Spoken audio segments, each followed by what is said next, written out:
All right, it is time now to send you across the pond for a World Bowl 96. It's the regular season champion Scottish Claymores against the defending World League champions Frankfurt Galaxy. All right, and calling the game, Kevin Harlan and Matt Millen.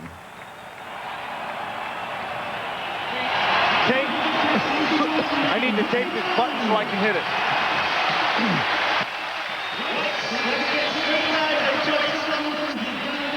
For a millennia, the tattoo of the bagpipe has called Scotland's heroes to defend her land and her honor.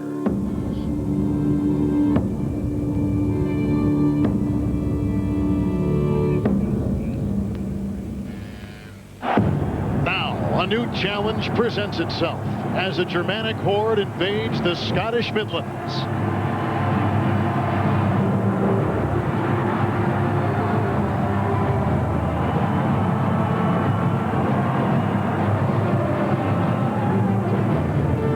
The Frankfurt Galaxy and the Scottish Claymores clash in World Bowl 96 as a season's worth of emotion and sweat will rise to a crescendo and determine who will conquer the world.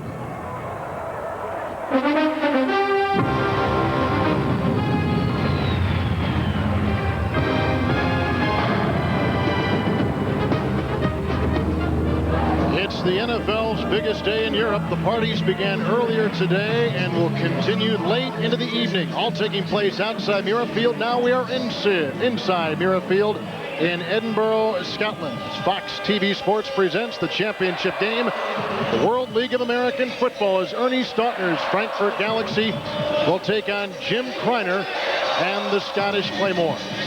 Ernie Stautner, so much great success in the NFL. Defensive coordinator for the famed Doomsday defense of the Dallas Cowboys. And for the second year in a row, he takes his team into the World Bowl. Facing the former coach at Iowa State, head man Jim Kreiner.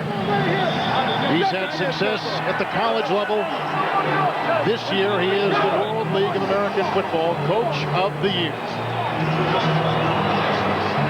Let's quickly go to the sideline and join former Kansas City Chief All-Pro defensive lineman Bill Moss. Bill?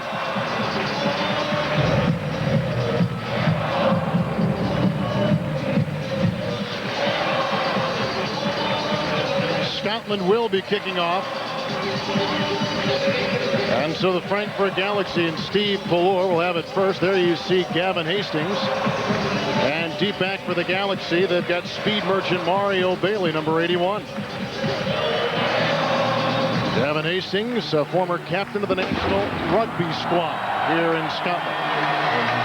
World Bowl 96, and we are underway.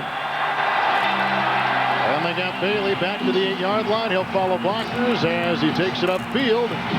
Moving beyond the 20, still on his feet to the 25. And picked up by Marcus Thomas, and this is a touchdown.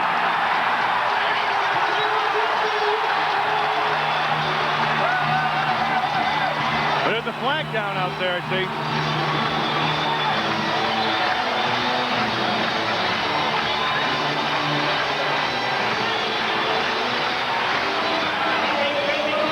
Flag is down at the 22.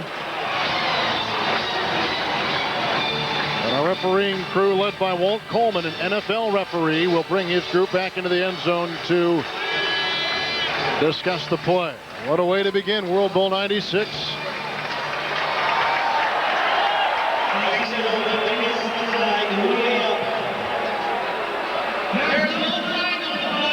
That's a touchdown. No flag. They're going to pick that thing up.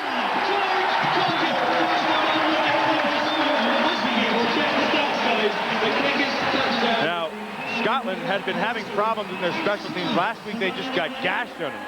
And so they went to work with them. And now you're going to see Mario Bailey finds his crack, and he just starts going. Now, at this point, you're running with your eyes. He sees something out to the left. George Coghill, 34, comes from behind, and as a good defensive back should do, slaps that thing loose. Marcus Thomas picks it up. It's 6 points. Extra point is up and in. You know, because of the limited size of rosters over here in this World League, most of all the defensive starters playing the special teams. At the beginning of the game like this, when they're fresh, that's great.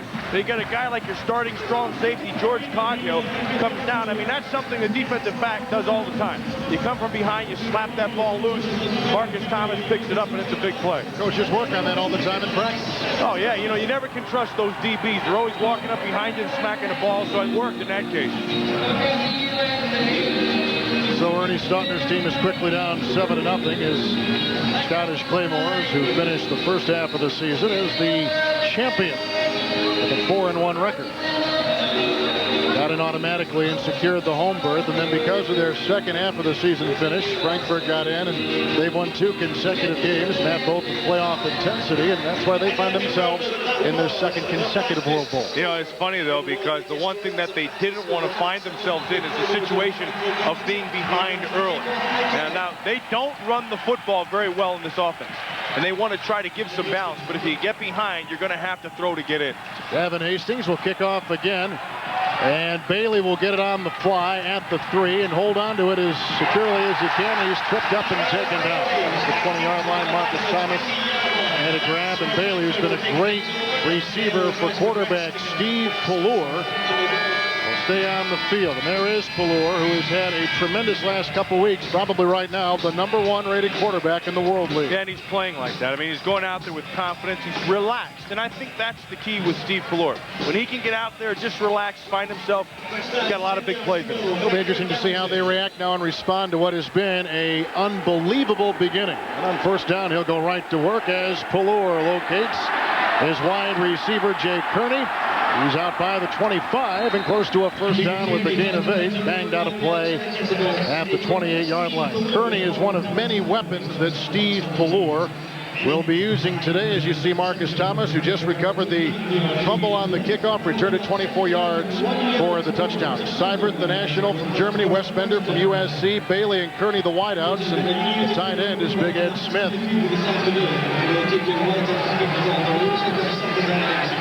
Gain of 9 on the previous play. Second down and a yard to go. All defenses play a 43 in the World League, and that's what Pallure studies right now. In fact, he's changing the play with the play clock showing 0 too much time. And that's one of the big problems in this World League. You know, and I think, you know, the people in states have to remember, in this league, they start the clock right away. Still second down. They don't wait, like in the National Football League, for guys to kind of get back close to the line of scrimmage. As soon as the play is done, boy, that baby starts rolling, and it's 35 seconds, and it's moving. And so Frankfurt's had a lot of problems with the clock. Because you got the big play, you got to get those big bodies upfield. Takes a lot of time to run up there, especially when you're George Hegeman at 350. Second down, 5 to go with the penalty, and they swing it out on the wing, and it's caught by Bobby Phillips, the leading rusher, and he's knocked out of bounds short of the first down at the 28-yard line. Bobby Phillips runs outside. He's allocated by the Minnesota Vikings. Here's the line now. The tackles Collins and Hegeman from the Dallas Cowboys. Baptiste also from Dallas, along with Terrell Green at the right side, and the center is the veteran Toby Mills. I'll tell you about the offensive line play over here in this World League. The one thing that really stood out to me is that the officials don't call holding very much. I mean, sometimes their guys just dragged down from behind. Third down and 2 for Steve Pallure at his own 28-yard line, and down 7-0 to begin the game. And Pallure throws, and he's got the first down pass to Ed Smith, the tight end, out to the 35. Well, the defense in the 43, and on that front line, you'll see some big players, but it's a depleted line because of injuries. John DeWitt. Jeffcoat is the brother of Jim Jeffcoat. There's Joe O'Brien, and then David Webb on the right side. That is the 4 down linemen. First down and 10 from the 36-yard line, and the pitch out goes to Seibert. And he's knocked down behind the line of scrimmage, loses a yard on the play, and he was brought down by linebacker Mark Sander, who's in that linebacking core with some pretty good ones. Arnold Ale played at UCLA. He's number 56, and at one time was with the Kansas City Chiefs.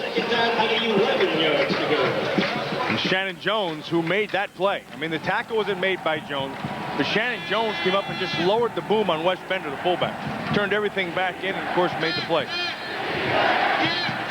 There's Shannon Jones. He's fired up early. Play clock is at 5, and Steve Ballure calls timeout.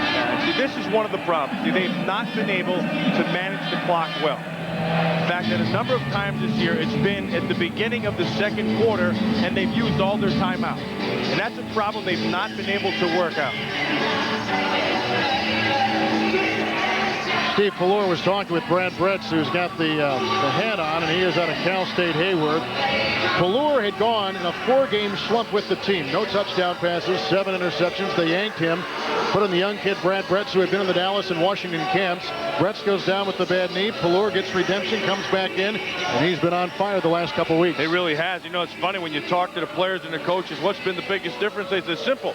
His mother-in-law and his wife went home. He can finally play football again. And he's expecting a baby in a couple weeks. And I think that's on his mind. He has a little one coming his first, and he's really excited about it.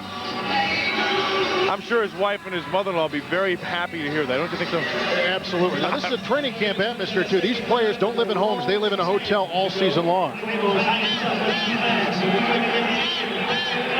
Second down in the yard. They lost one on that first down play. Second down and 11 yards to go. And across the middle as he was looking for wide receiver Jay Kearney, who played at West Virginia, number 15, had a brief stint with the Kansas City Chiefs and was let go.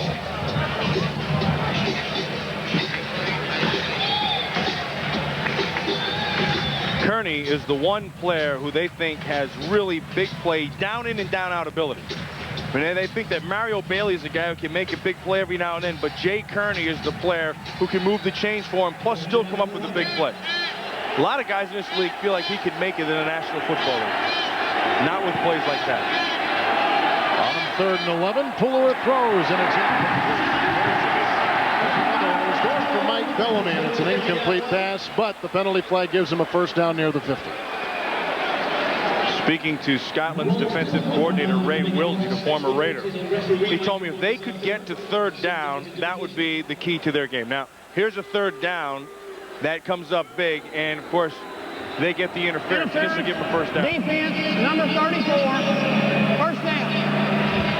George Coghill being remarkably keen for the Titan in pass interference. There's George Coghill. He's shown some interest from the Raiders, and he has been one of the harder hitting players in any secondary in the World League. He lines up now to defend a 1st and 10 from midfield for Frankfurt. 7-0, Scotland on top as they return the opening kickoff on a fumble, 24 yards.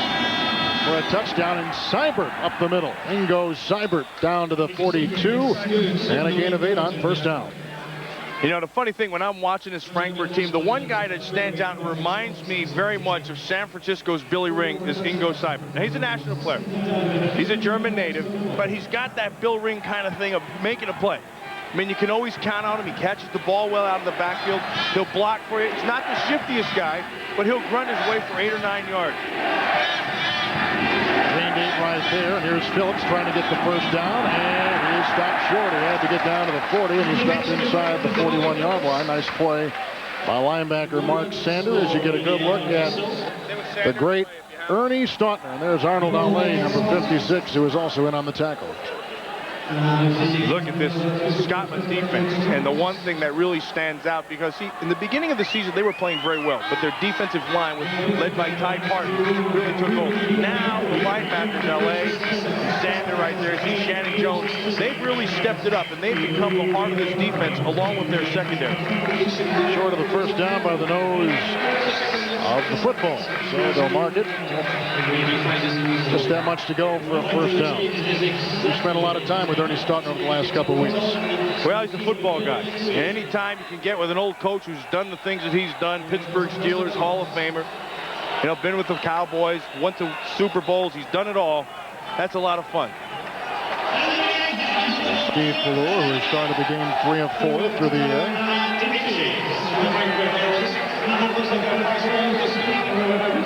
Third down, the length of the football to go for a first down for Frankfurt. Down 7-0.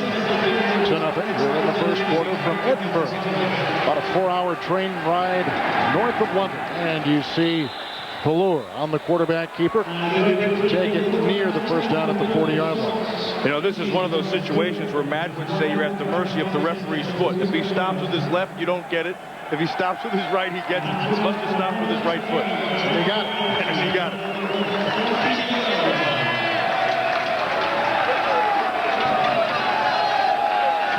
Lures led a nice drive downfield, began about the 20-yard line, and now he's at the 40-yard line of Scotland with the first down and 10. And play action on first down with the rush from the blind side. Hit as he throws and throws to Gary Hill. First down to the gain at 17 to the 21. Nice play action. You know, what you're getting right now out of Frankfurt is what Steve Pallor can give you in this league, and hopefully what he hopes is in the National Football League. See, what he does is he can settle people down and go back and rely on the experience. You're down 7-0, come out and take what that defense is giving you. See, he sets his feet, he looks the defense over, pulls the safety over with the look, hits the out in front of the corner. Gary Harrell from the New York Giants. First down, 10 yards to go from the 21. Handoff. And they give it to Wes Bender. And Bender picks up about 5 yards to the 16, so they follow an 18-yard gain with the gain of 5 on a running play to Wes Bender. Well, I think what's catching me off guard, at least, in this Frankfurt offense has been their running the football. Now, they have not been able to run at all. And I think now you get back here, you get Bobby Phillips in, you start pounding the football, you get behind some of those Dallas Cowboy allocated players, Michael Batiste, 68, and 95 Hegley, you're starting to pick up some yardage. Frankfurt is in the white, orange, and purple, and here comes the blitz, and they go the end around to Kearney, and a block from Pallor will open him up. He's got to get inside the 10, and he does. Inside the 5, and a touchdown.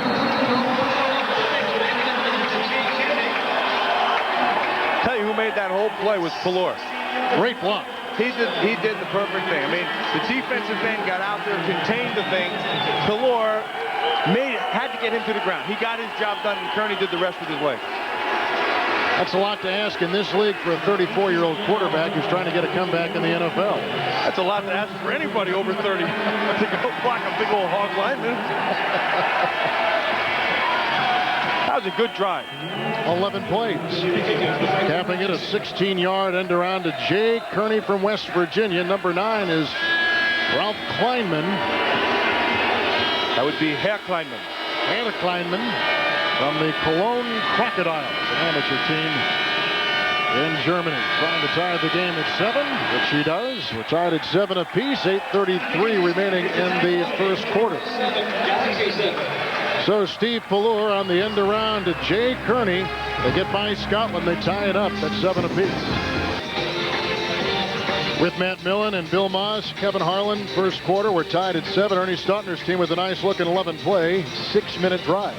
And the big thing there is they're running the football. They can run the football effectively. They'll continue to move the ball all game long. There's the defense, which has been ranked number 1 most of the season, now down to number 4. And Marcus Thomas, who recovered the fumble on the opening kickoff and returned it 24 yards for the touchdown, will be deep back as Ralph Kleinman will kick off from the 30. We're in the second quarter, and we're tied at 7, and Marcus Thomas into the sun from the 5-yard line. The end around to Yo Murphy, and Murphy to the 20-yard line. Got to set that thing up. You know, the reason the reverse worked to Jay Kearney is because you set it up with the run. You're going to take Phillips, you're going to run him this way. Watch the defense. Everybody starts to flow, and now you come back the other way. Once you get everybody flowing one way, that's when the reverses are effective. You see, nobody's over there, and then right there, David Webb, Steve Pallor takes him down. Heck, Collins is over there with a sign saying, run this way. But it was because it was set up. It is. So the first time we take a look at the Scottish Claymores offense. First down and 10 yards to go from the 20-yard line. And number 13 is Jim Ballard, who on 1st and 10 gets out of that pocket and throws to the near side. Pass caught by the Kansas City Chiefs allocated player, Willie Tate out of Oregon. He stretches for a first down and a gain of 11 on first down for quarterback Jim Ballard, who played at Division III Mount Union in Ohio. I like this kid. I think this kid's got a lot of courage. The Cowardly Lion would love him. Why is a muskrat guard as much courage? Ballard's got it. See, he's playing with a chip on his shoulder. He wants to prove that a Division III player can make it. And I'm watching this kid. He's got the size. He's got arm strength. He's got that awareness. He's got a little bit of cockiness. I think he's got a chance. And he's got a good arm, as we saw. He really does. Going against the grain from the 31. The pitch out to Ciaran Stacy, former Alabama player.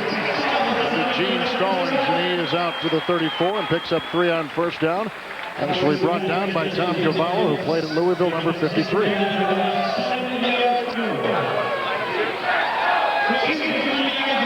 Ballard took the place of Kansas City Chiefs allocated quarterback Steve Matthews, and Ballard has come in, and over the last 10 quarters, 8 touchdowns, 2 interceptions. So in this game, we really have 2 of the hottest quarterbacks in the league right now. I think Ballard's made a difference with his offense. I think it's run better with him at quarterback.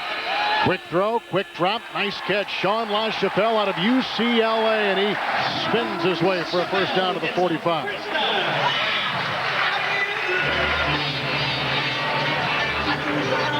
Sean LaChapelle broke the record this year for receiving yards in a season for over 1,000, and you think he can play in the league? Yeah, I think he's got a chance. I think he's got good hands.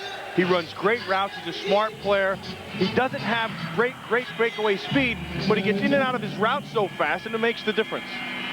We're tied at 7 here late in the first quarter of play. LaChapelle comes in motion, handoff again. Up the middle they go, and Siran Stacy. Yeah, I think right now what you've seen out of this Scotland offense is exactly what you should see.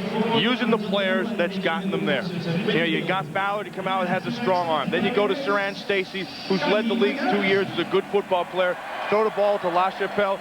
You got inside, you got the tight end, you got Willie Tate, boom, ball outside. So they move the ball around, but the main guys, Siran Stacy, LaChapelle, Ballard. Stacy is a legend in this league. All-time leader in rushing yards and all-purpose yards, now 28 years old. Second down, nice fake, a little pass by Ballard. He's overshooting. Stacy on the near side, incomplete. It'll be third down.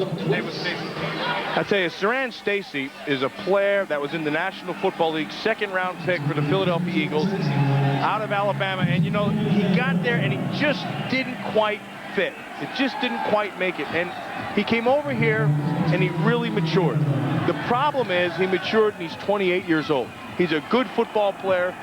If he was 24, he'd get a shot back in the league, but I think because of his age, he won't. Began in Philadelphia back in '92.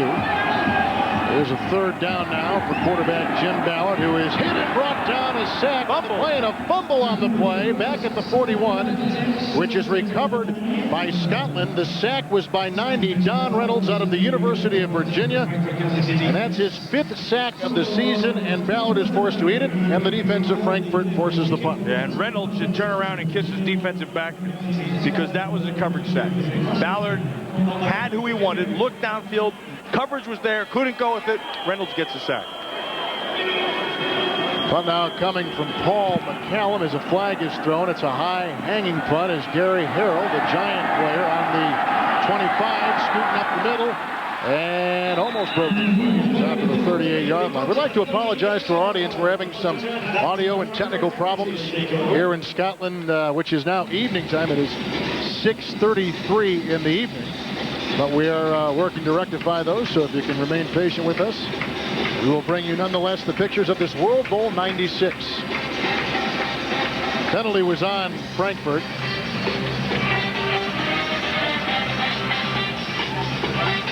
As you get a good look at Steve Pallure, began with the Dallas Cowboys in 1984, and Bernie Stautner was happy to see a rebirth of him. It's going to be interesting to see what they do. Ordinarily, you'd want to kick this thing again because this field position is too good for Frankfurt. And it looks like that's what they're going to do. And the reason Offside, defense, number 39, 5-yard penalty, repeat, 4th down. Now, if you listen to that official, he's not from Scotland. That's just a hunch. Yeah. The reason I said it is because Scotland has been having a lot of problems in special teams coverage. And in fact, they'd been getting hammered on them. They felt that that was going to be one of their keys, was how well they covered Harrell in the return game.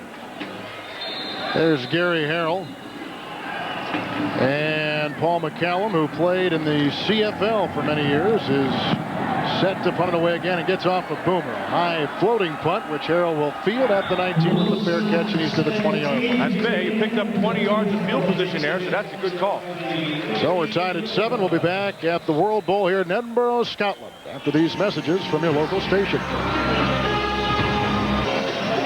With Matt Millen, Kevin Harlan, Edinburgh, Scotland. The World Bowl '96 as the world watches Scotland and Frankfurt. So far, 7 apiece. We're late in the first quarter. all over the world, people watching this game. Global interest in American football is at an unprecedented level. Action seen in 171 countries today and throughout the season. And on first down, the national player from Germany, Ingo Seibert, bangs over the right side and takes it near the 27-yard line for a good pickup of 7 on first down. I told you, I like that Seibert. He reminds me of Billy Ring from San Francisco a few years back. Who can do a lot of different things. Yeah, he catches the ball well. He'll block for you. He'll pick up, 4, 5, 6, 7 yards when he has the shot. And he's smart. Now, he'll run behind big George Hegman, allocated from the Cowboys. We're with a second down, 2 to go from his own 28. He'll go to the air on second down in short yardage, and he throws to his receiver, Mike Bellamy, incomplete. Threw it back in the coverage by linebacker Emmett Waldron. Emmett Waldron with the ball free. This is the play on, and watch George Hegman to the right side of the screen, 95. Now he's going to give the time for Pelor to find this thing. This ball should be caught. That's the second drop ball he's had today. Pelor's had dropped on him. But he's getting the time from that offensive line. I was just going to say, he's got time to look, doesn't he? Yeah. Third down and 2. Pelor from the shotgun, normally under center, and is brought down and gets away. Has to get to the 30 for a first down and slides head first to the 31 and gets it. Let's see where they spot the ball. He intended to start and did the run upstairs. Yeah, Joe O'Brien had him. O'Brien gets the corner, just gets to his feet, but this is what Pelor used to do. Watch number 90. He's working on Hegman. This time he beats Hegman to the top side, and this is what Pelor used to do so well with the Cowboys and the Chiefs. When he got in trouble, he could get out of it with his feet. First down and 10 is former Cowboy and Chiefs quarterback Steve Pelor, and also a stint with the Denver Broncos. On first and 10, throws to the near side. And the catch was made by Tony Harrison out of Texas A&M. Another first down and a pickup of 12 through the air. And again, good time to throw the football, and that's the whole key. And you're going to give Pelor the time, he's going to eat you alive. And then even when you don't give him the time, heck, he beats you with his feet. They were afraid, I'm talking about Scotland now, they were afraid that if he got time, and then coupled with the running game, they thought they could take the running game away. But if he got time, he'd eat him up. 43, first and 10. They show blitz, and here they come with linebackers. And Seibert will get a block from number 20, Wes Bender, and bang his way over the left side near midfield. Bender's probably recognized as the best blocking back in the league. But I'm going to tell you who made the best block on that play. Bender got his kick out, but the guy who made that play, Jay Kearney, number 15. Now, Kearney comes in a Z short motion. They're going to run the crack. He's looking for the first guy to show. You can see him at the top of your screen. Bender kicks out, and then Seibert will just run up inside. Kearney takes away the force in George Coghill, the safety, 34. There's Kearney hoping to hang on to an NFL spot this summer. 200-pound wide receiver. Second down and about 4. Seibert again. This time they send him up the middle, found the blocking of the guards, Terrell and Baptiste. Seibert, by the way, for Coach Ernie Stautner, led all national players this year with 4 touchdowns, rushing yards, and receiving. He did a lot of stuff, but there's that big Hegman you're talking about, 95. Yeah, and there's a guy the Dallas Cowboys allocated. They have him outside attack. Now, he's gotten better in a couple areas, but where he still needs to work is he gets a little lazy with his feet. Personally, watching him, I would move him in at guard, and they keep him that big, square, 355-pound body moving people. Seibert for the first down to the 45. Well, he weighs, speaking of Hegman, number 95, he weighs 350 pounds, so we know he can eat, but can he block? Well, here's the thing. He doesn't always get the great push inside. I think the funny thing with Hegman, when I saw him at the beginning of the season, William the Refrigerator Perry was over here, and they listed his weight at 350-ish. And he and George Hegman were talking, and Fridge says to him, "What do you weigh?" He says 350. Fridge says, "I'm going to have to change my story." First down and 10. Another sweep with the Bender block, and this time the defense of the Scottish Claymores allows just a gain of about 2 on the play. As you see some of the sights of this World Bowl, it has just absolutely embraced this beautiful community of Edinburgh, Scotland. Arnold L.A., number 56, who had so many great years at UCLA before breaking his leg. And a couple teams have taken a chance on L.A., Kansas City namely. New England in 93. Second down and 9. Pallure, and he's going deep, and he sees the New York Giant Harrell, and it's incomplete. Out of bounds it goes. He was stride for stride with Forey Duckett out of Nevada Reno. Now, this is the down that Ray Wilson, the defensive coordinator for Scotland, wanted to get him. They wanted to get him to 3rd and long. What he wanted to do was start taking different things away from Pallure. He wanted to show him what he thought he would get and then play something else. He felt if they could win 3rd down, they had a chance to win the football game. You played for Ray Wilson. Ray Wilson is the only guy in the world to have a Grey Cup ring, a Super Bowl ring, and a World Bowl ring. That's the end of the first quarter as we break away after 1 from Edinburgh, Scotland. Tied at 7, the Claymores and the Galaxy. With Matt Millen, Kevin Harlan, Muirfield in Edinburgh, Scotland. Beautiful night. Approaching the hour is 7 o'clock here in Scotland, and you see they don't have regular cheerleaders here, Matt. They got guys wearing skirts. What about that? I got to get one of them for Madden. I got to see him in a skirt. Well, you look. I saw yours. Yours looks good. Mine looks really very nice. Thank you. Thank you very much. We begin the second quarter with the tie game at 7 apiece.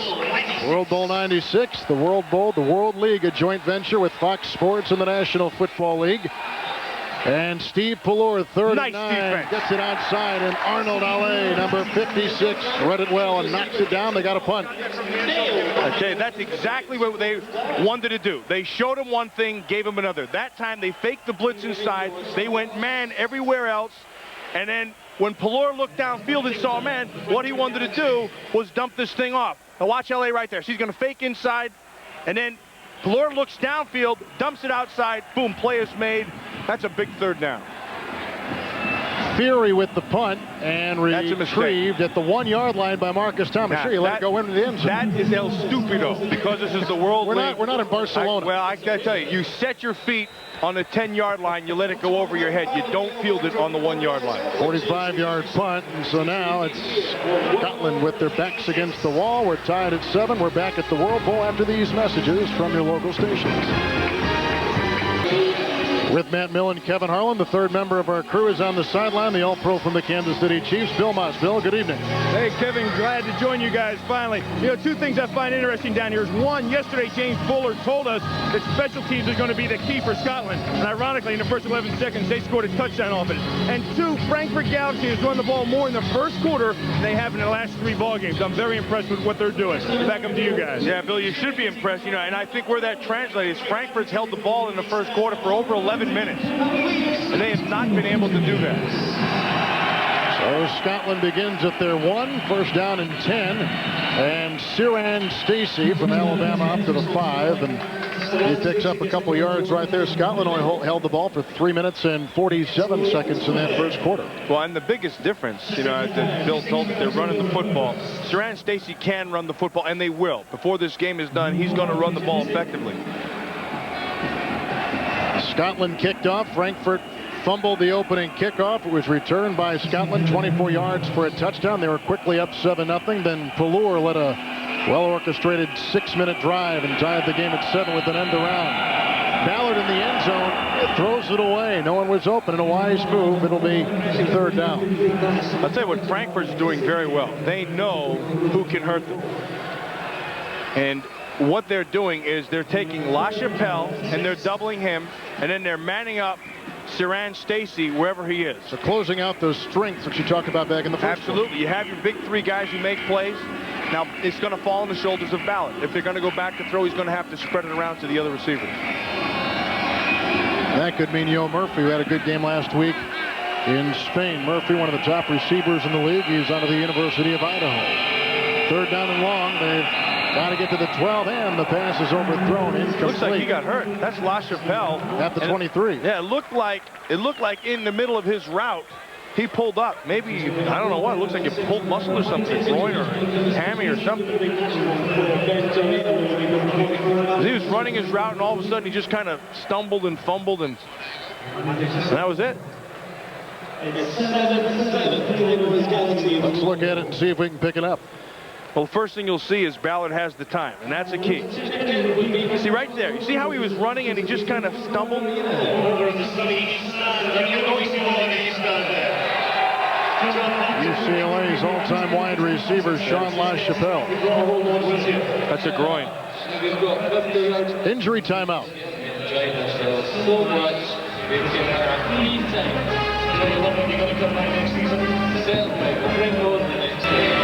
Sean LaChapelle has walked off the field. They tell us it's an ankle, and he is in the locker room right now getting a look at that. That is good news. And if you got an ankle, you can doctor an ankle. If you do a groin, you can't doctor a groin. You're gone with a groin. Gary Harrell is deep back for the Galaxy as Scotland in the blue with the gray pants will kick off, and McCallum with his second consecutive punt. Harrell's going to give him great field position inside the 35, inside the 30. And that's where Steve Pallure and the Frankfurt Galaxy will begin it. A punt of 34 yards with the return of 10 by Gary Harrell from the New York Giants. I like Gary Harrell. And he's one of those guys that I watched on tape, and I thought and still feel that he's got a shot in the National Football League. Well, the World League and the NFL closely aligned, but there are some changes. For instance, you get 4 points for a kick, a field goal over 50 yards or more. 1 foot is only required from the receiver to make a completed catch. You can get a 2-point deuce, as they call it here, on all extra point attempts, and there is a 35-second play clock which does not stop, as it does in the NFL, to reset the ball. Then they start the clock. And Pallure on 1st and 10, a little bit wide, a little bit low, and incomplete. And I still haven't figured out why they spell defense with a C over here. I don't get it. There are a lot of things over here you don't get. I've spent the last week with you. I understand you say that. Including a good steak. Yes. You know, that's the one thing over here, like they talk about that mad cow. I figured out what they've done. See, nobody has the English beef. You go to Scotland, they say it's from the Netherlands. You go to the Netherlands, they say it's from Spain. You go to Spain, they don't even have it. So you don't have no beef with the beef. That's exactly it. 2nd down and 10. Here's Pallure. And going back to his receiver, and it's dropped at the 2. And in the sides down the way, Mario Bailey out of the University of Washington. Now that's that pattern. You know, I saw him working on it and practicing, talk to the coaches about it. And that's that fade stop. And it doesn't quite look like what the Dallas Cowboys run. But watch Mario Bailey. He's going to be working on Corey Duckett. Get behind. Now you're using the sideline as your help. Now the ball is thrown behind. And what you're counting on is for the defender to take that extra step up the field. Then the receiver comes back and makes the play. Pretty good 3rd down team. 3rd and 10 for Pallure, who gets the block. Oh, he got whacked killed. as he throws, and it's a fluttering pass by Harrell, and he's down to the 1. David Wilson would like to bite his hands off. Gary Harrell caught a ball that was floating down the middle and outdueled everybody else. Picks up 29. It's 1st down and goal to go Frankfurt. It looked like Jeffcoat 99 put a shot on Pallure, and the ball fluttered. And then as the ball was hanging up there, the defender, David Wilson, 25, clearly had a shot at the ball and went up. And you know what he did? He mistimed his jump. He tried to catch that ball at the highest point. He did not get that done. Harrell makes the big play. So 1st and goal from the 1, and Phillips, who is the allocated player from the Minnesota Vikings, hurdles no place and loses about a yard with a nice stop by number 90, Joe O'Brien. Yeah, that Joe O'Brien, you know, that guy cracks me up. Every time I see him, his whole world revolves around the Raiders. And you.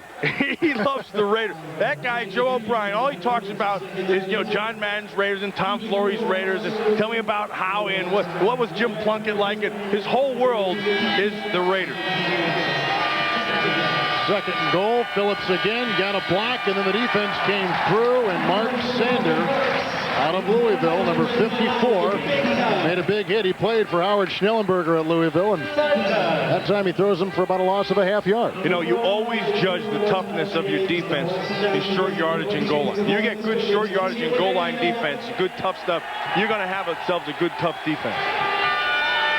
Which you enjoy. And this is it. This is big right here. I mean, 3rd, you lay it on the line. Don't be surprised to see Pallure use his feet to get himself out of trouble here.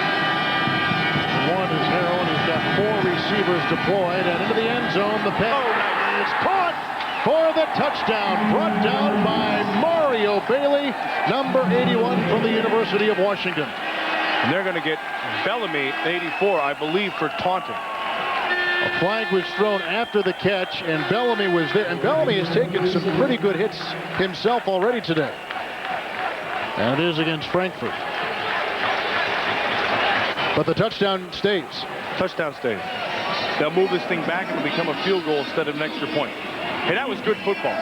See what they did? Penalize that 15 yards on the kickoff. Touchdown.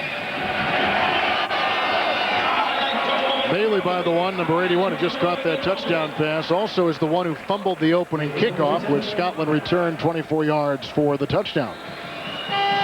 So he comes back and strikes. 10:21 remaining here in the second quarter as Ralph Kleinman will try the extra point. And there's a flag thrown, and they'll stop it right there. Frankfurt with Pelor, they motioned away. They left Bailey one-on-one with James Williams, and they just rolled the dice. You just throw the ball up. It's either an incompletion or it's a touchdown. You can do that when you know you're going to have man coverage. You can take your shot.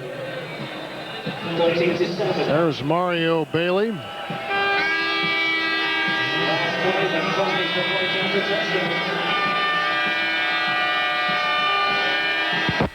Kleinman splits them 14-7. Frankfurt's won 2 consecutive games. They've had to stay alive, and they're in the World Bowl for a second consecutive year. Mario Bailey comes up with a 2-yard touchdown catch and puts his Galaxy on top by 7. Yeah, that would be. You have an all 22 that wide angle Scott.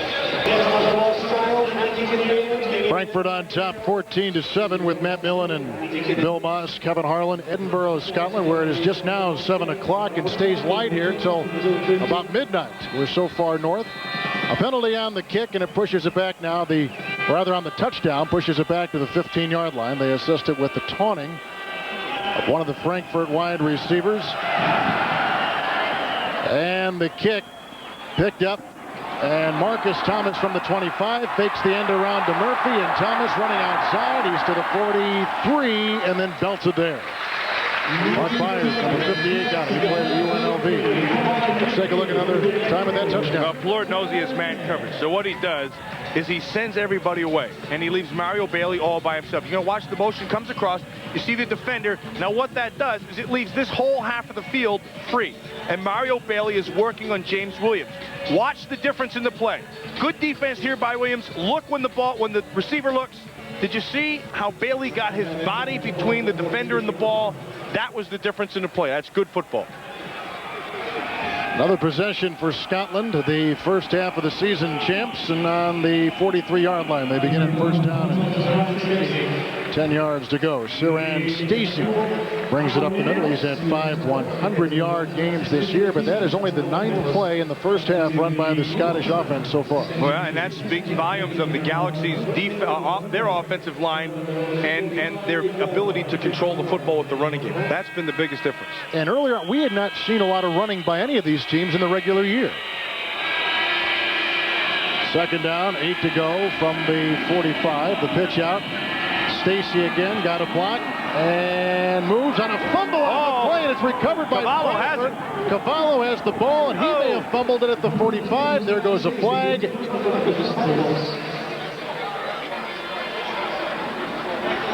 They may, well, I shouldn't guess. Siran Stacey is going to be guilty of the fumble because of his extra effort. And then the ball pops out. Tom Cavallo, 53, picks the thing up, and then he laterals it maybe forward. Penalty is against Frankfurt and their defense. 65 again is Walt Coleman, an NFL referee. A lot of the referees, like the players, trying to make a good showing here so that they can move up the ladder and seniority for the first opening in the league. Well, remember, there's also a national referee as well. And there's illegal forward pass during the return and the interception. Number 53, be a 5-yard penalty and a first down. I think he was listening to me. They got Tom Cavallo, and he tried to throw it to Kerr, defensive end, number 66. So it's a 0-yard return. So the Scottish Claymores on 3 offensive possessions today, punt, and fumble. Frankfurt, this is their 4th possession right now. On the previous 3, 2 touchdown passes and a punt. So Frankfurt will try to capitalize. They've got the ball at the 48-yard line. And Steve Pullover will go over to the sideline as a timeout has been taken by the defense from Scotland.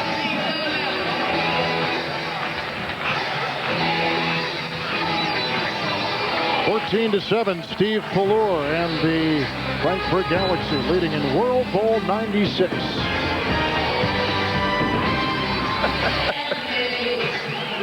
With Matt Millen and Bill Moss, Kevin Harlan, as you see some of the 36,000 that have gotten seats for this World Bowl 96. Attendance league-wide is up over 20% this year, so this definitely is a success story with the European interest in the National Football League. First down and 10. A fumble is given. Frankfurt the ball back. They lead it by 7. And the pitch out to Seibert with the block. Oh, nice job, Shannon Jones. Did you see that play? I mean, that's the way you play defense. Shannon Jones out of USC, number 58. The second time that they've tried that play, and the second time that Shannon Jones has lowered the boom. He reads this thing perfectly. Here comes the fullback. It just becomes mano a mano. Watch number 20, Wes Bender. And what's going to happen? Shannon Jones is going to drill him, take him right at the receiver. Look at that. That's beautiful football. You don't get any better than that. You draw it up like that, you blow it up, and then you make the play. Two USC guys going at it head-to-head. Second down and 11, and Pallor going deep, and he's got a receiver. Second play that Wilson should have made. David Wilson almost picked it off, incomplete. It'll be 3rd and long. That's the second play. Remember, earlier, Harrell makes the big play down the goal line. Wilson has it in his hands, misjumps, and it turns it eventually into a touchdown. This one has a pick all over. He took his head off that thing before he took off and ran. Frankfurt with the ball in the white with the purple and orange, leading by 7. And you see some of their fans, over 3,000 from Frankfurt. Brewer from the gun, third down to 11. In chase. Good coverage. Throws it away, smartly throws it away. But we got all kinds of pressure up the middle, and number 70 is Jason Buck, the former Redskin, former Cincinnati Bengal, who came up and was leading the charge for Scotland. Well, what the key there was on Pallor was the coverage downfield. I mean, there's big Jason Buck. Has a 650-acre farm in Utah. Got a call the other day. Said, why don't you come over here and play some football? He thought it was one of his ranch hands. Hung up on him. Kevin Fury to punt. And this is inside the 10 and alive inside the 5 and down at the 3. Down by Tony Harrison, number 2. It was touched, though, by a Frankfurt player at about the 11. So that's where they'll start it. They began last time at their 1-yard line. Now they begin at their 11-yard line.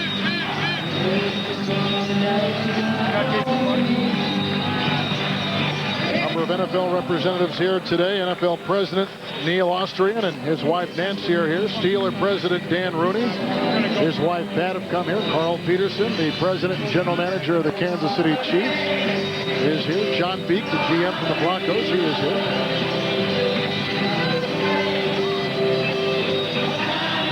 World Bowl 96.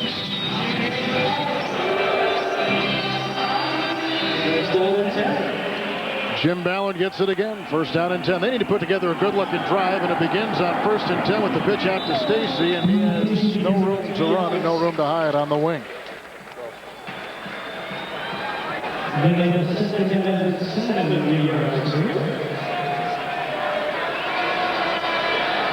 Offensive linemen seem to be very interesting. They have more allocated players, it seems, on the offensive line than any other position. Well, when I look at this league, the two areas that have really stood out have been the defensive backs and the offensive linemen. It seems to be a league to develop the offensive linemen. Because of the reps. Yeah, you just get more reps. You just get out there and do it. Second down and 7. Scott Cooper was 81 in motion, and the pass is caught. Tight end Willie Tate, second catch today. First down, and to the 30-yard line. You mentioned Scott Cooper, and the reason he's out there playing now, this is a national down. Every other down, you have to have at least one national player out there. And And this is one of those sets of downs offensively. Watch the offensive line protection. Purvis Hunt, 79, working right there. And Keith Wagner allocated from the Redskins. And then Tate, the Kansas City Chief, just beats the coverage of Cecil Doggett. First down. At the 29. And Ballard throws. Yo Murphy the catch. And he's grabbed by Tom Cavallo. What you're getting out of this Scotland offense is patience. And I think that, that's the big difference with this offense with Jim Ballard. He's a patient guy, but he'll look and take what he gives him. Bill Moss, what do you have? Guys, the story is on Sean LaChapelle. It's a twin injury. He has rolled his ankle, the same ankle last week in Barcelona, and a pulled groin. Doesn't look like he's going to be back for the second half. That's it from down here. Yeah, thanks, Bill. You're right. You can doctor an ankle, but you can forget about a groin. That just needs time. Third down, Stacy. Grabbed again by Cavallo, the leading tackler on this defense. Cavallo played at Louisville, 6'2", 240 pounds. And he's trying to make a name for himself so that someone will pick him up this summer in camp. There's a kid this league is about. There's Tom Cavallo. Now, the kid's a good tackler. He'll come up and whack it. He's an average reader. He needs to get better at reading. But what kills him is he can't flat out run. The National Football League now, and defensively, you have to be able to run and cover. And that's what's holding Tom Cavallo back. Third down and a yard to go. They've got to get just near the 40. Ballard dumps it off. Stacy's got the catch, and he's got the first down, and he's to the 45. I like Jim Ballard. I think he shows you something every week. Now there, he's showing more of that patience we're talking about. He's not so impatient that he's going to wait and try to force it. That time he looked outside, pumped, didn't like what he saw, pulled it back down, boom, just hit it underneath, get the first down. I think this guy should be in a camp someplace because he showed me more than a lot of the teams that I've seen. Well, he was in Cincinnati last year, and he thinks he may go back to Cincinnati's camp this summer. First down and 10 from the 45. And a juggled handoff, and Stacy made what appeared to be about a 2-yard gain into a 5-yard gain as he crosses midfield. It's funny about Ballard when you talk to the coaches about him. They said, at the beginning of the season in training camp, he really played well. In fact, they thought he played well enough to earn the spot. And then they came out of training camp, and then what happened, Steve Matthews took over and started. And then Ballard was just driving himself crazy. And then all of a sudden, in the middle, in May, he went and got married. He came back. He said he's a different guy. He went back to the States and then came back. Yeah, he came back, got married, and he's a different guy. And they said it really agrees with him. More mature. Much settled down. Yeah. You know what happened? He went home and Mama said, look, you get back there and you play and don't you whine, and I don't want to hear about it. Kind of what our mamas told us. Same thing. And here we are in Scotland line. Aye! We've been working on our accents, haven't we? Every time we do, the Scots around us roll their eyes. Gain of 2 by Siran Stacy. It'll be third down and about 4. 14-7. Frankfurt with the lead. This is a big third down right here. 3.5 minutes to go. You're on the other side of the 50. You pick this up, you have a chance of tying this thing up. Ballard out of that pocket and being chased and throws, and he almost throws it away. Almost picked off on the side by Chris Hall out of East Carolina. It's incomplete, and they got to punt again. That one, he never saw Chris Hall. Hall just hung, and Ballard squares his shoulders, and as he's thrown, see, he expected Hall to continue to go. The ball was to Scotty Cooper. Hall had a perfect pick and dropped it. 4 offensive possessions, 3 punts and a fumble. And here comes McCallum again out of the Canadian Football League, and Harrell will let it go inside the 10, wisely letting it go, but as you can see, it's down at the 9. The rule is anything inside the 10 you let go in. Yeah, you set your feet on the 10-yard line. Gary Harrell did it perfect right there. You set your feet on the 10-yard line. That ball goes over your head, you leave it alone. If it comes to you, it's close, you pick it and take your shot. There's a whole new meaning to digging your heels in. Absolutely.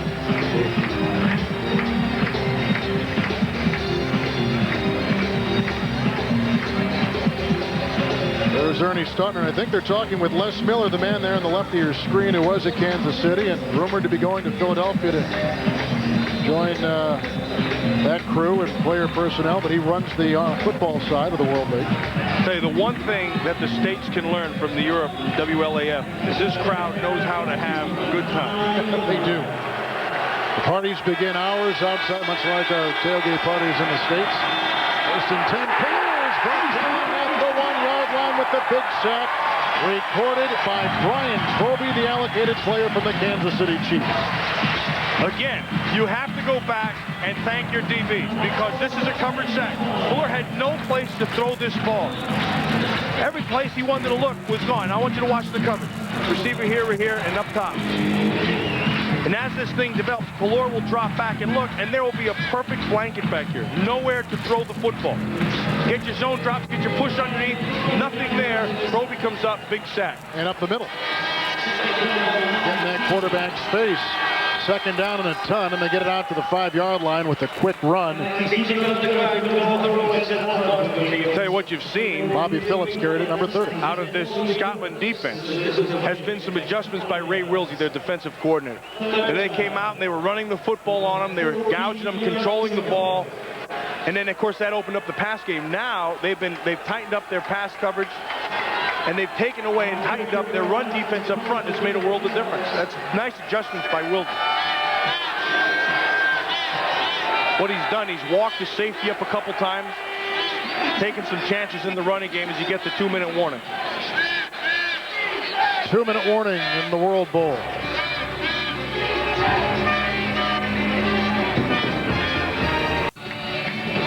Two-minute warning, Frankfurt on top by 7. Late first half. Let's go back down to Bill Moss, who's with Carl Peterson, the president and general manager of the Kansas City Chiefs. Hey, thanks, guys. That's right. I'm here with the president of Kansas City Chiefs, Carl Peterson. And Carl, you hate to see Sean LaPel go down after such a great year he's had. Well, this is true. He's a fine player. He's had a great season, but I think he's got a great shot to make our football team in 1996. Carl, and you have a few more guys on the members of the Claymores as well. We do. We've got 5 guys here, and we've got 3 others throughout the league. We really believe, Bill, in the World League. You know, we've got 7 guys on our current Kansas City Chiefs team that played in the World Bowl, in the World League. All right, great. Good luck this year, Carl. Okay, thank you. Thanks for joining us. Back up to you guys upstairs. Third down. And they've got to get to the 19. Blue with a little play action, and he looks down the side, and he's got the receiver. He had it. And it's incomplete downfield for Mario Bailey. He just took Bailey, and that was just a sprint. I mean, he just ran straight up on James Williams. And all he was betting on was speed on speed and thinking that Bailey was going to beat Williams out of his break. And that's a hit or miss. They go with the play action, draw people up. You know you have man outside. They just take Bailey. You see he's just running right by him. That ball is just a little shorter. That's 98 and out the gate. Theory the punt. Second consecutive, third of the first half. Marcus Thomas fumbles it again, and it's finally picked up. And with the ball, David Wilson. And Wilson gets a block, and he's still on his feet inside the 40 and to the 39-yard line. Hey, that's a heads-up play. And that's also a pickup of about 15 yards from that fumble. Well, coming up at halftime, James Brown, Terry Bradshaw, Howie Long, John Madden will be in our Fox studio for an NFL preview and first half highlights from this World Bowl 96. Now there's a guy down, looks like it's the punter, Kevin Ferry. The one thing about the punters over here, they get in on tackles. We've seen more punters and more special teams kickers get involved in special teams tackles than we've ever seen.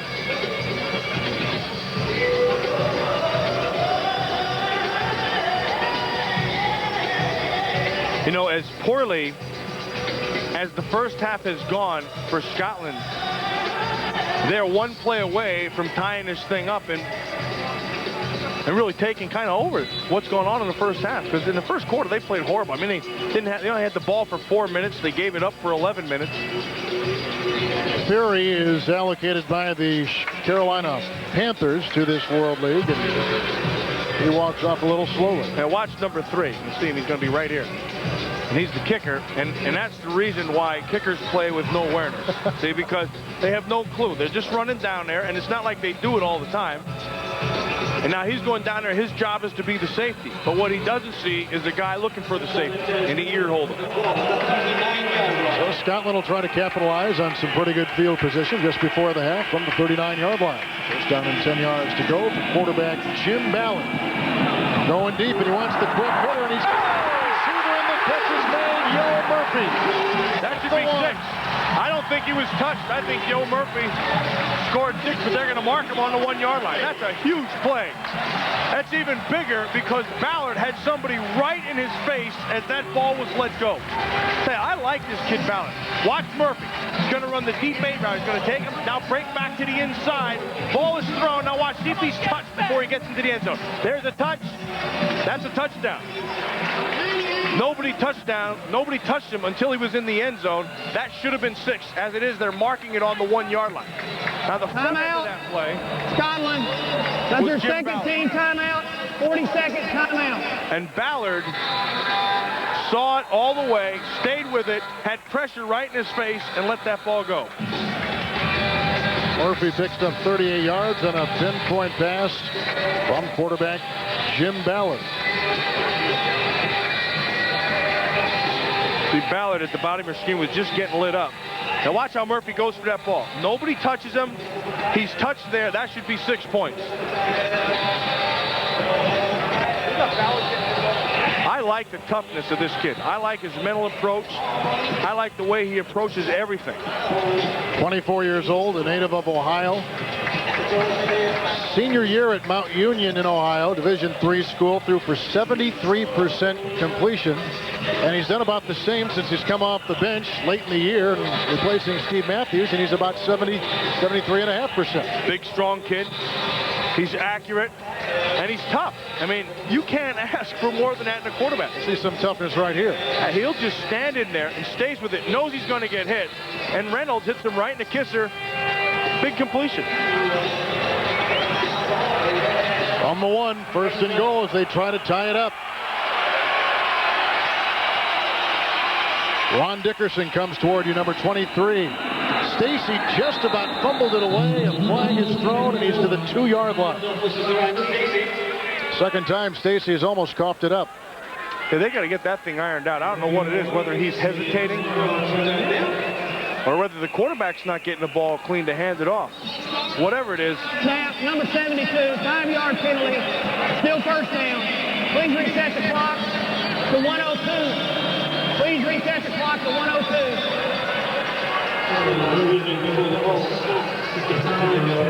72 is Randy Bierman out of Illinois, and Come on, defense! Come on! with the Green Bay Packers in their '94 camp.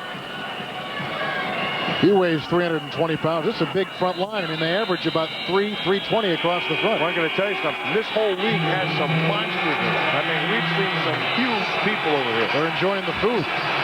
Except the steak. Except the beef. 1st and goal from the 6. Ballard guns it out of the end zone. He's got the touchdown. Yo Murphy has it.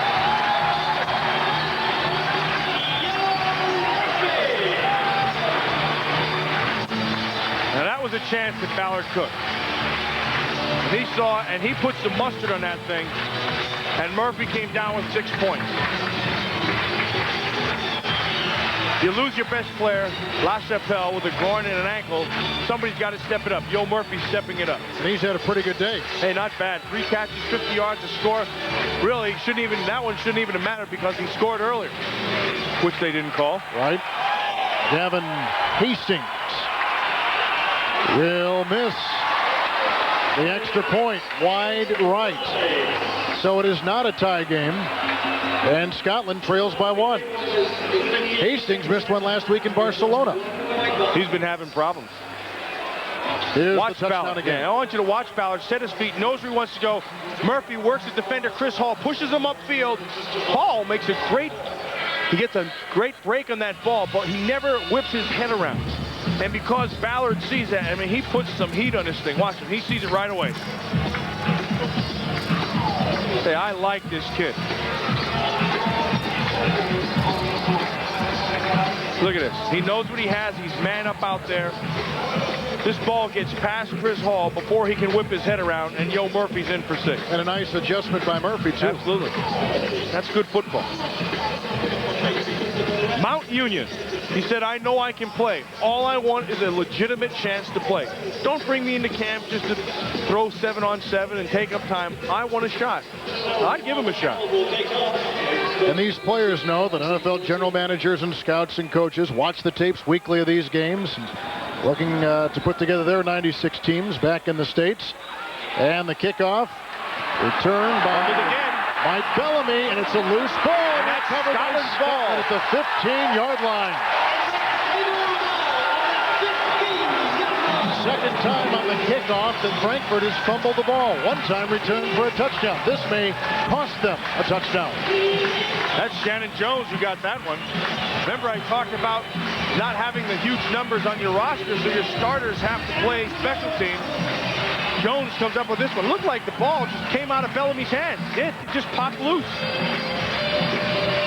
Then it bounced off a couple of people, and Shannon Jones comes up with it at the end. 48 seconds remaining in the first half. There's Shannon Jones. His dad, Billy, played running back for the Kansas City Chiefs. I didn't know that. 15-yard line, first down and 10. Scotland trying to capitalize, trailing by 1. Late in the first half and 48 seconds remaining. And a lot of movement. There go the flags and the whistles sound, and they'll stop it. Get a shot of that 6-first down marker.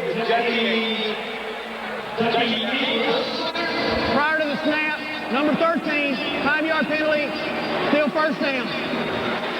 And this is there's Mike Bellamy who fumbled the ball. But yeah, this is the national down.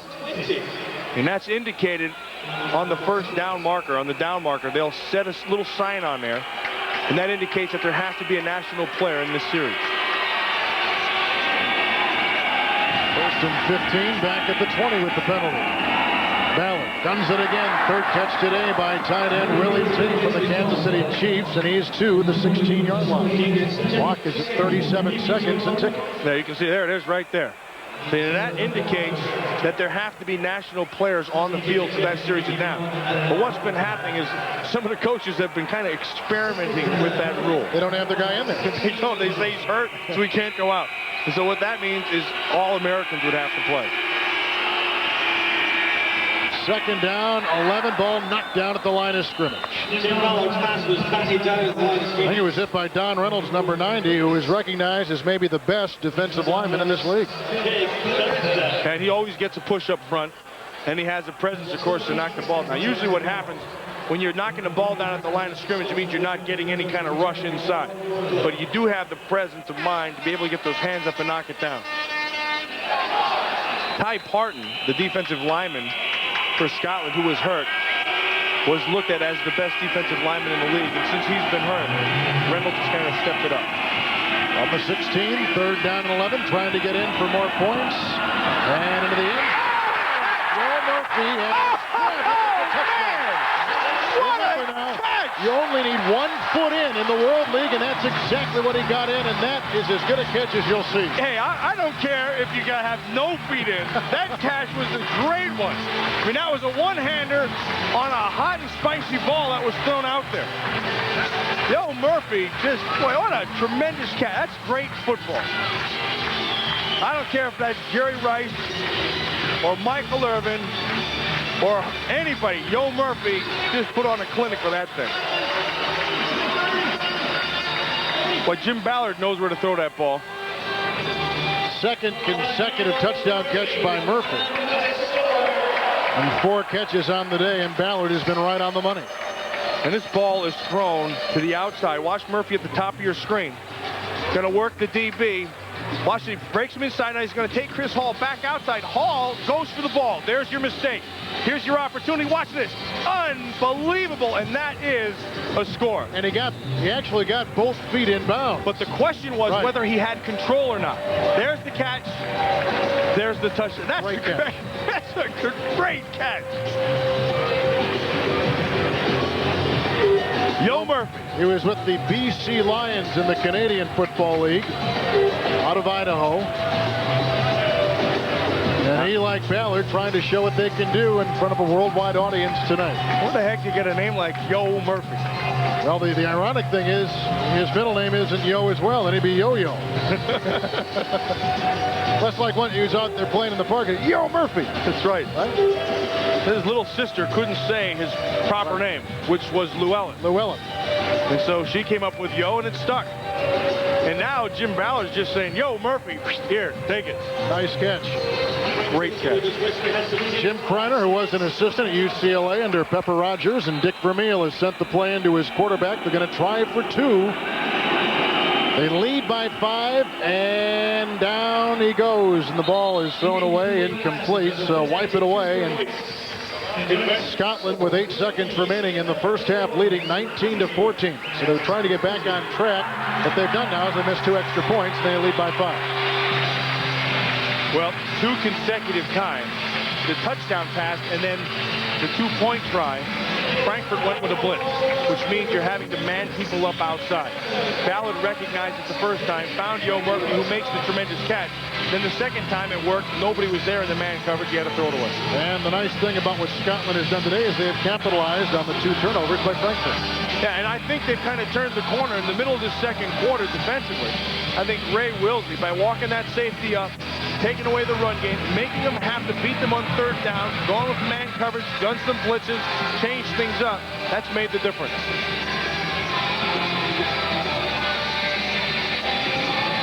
Paul McCallum will kick off, and there's number 1, Gary Harrell.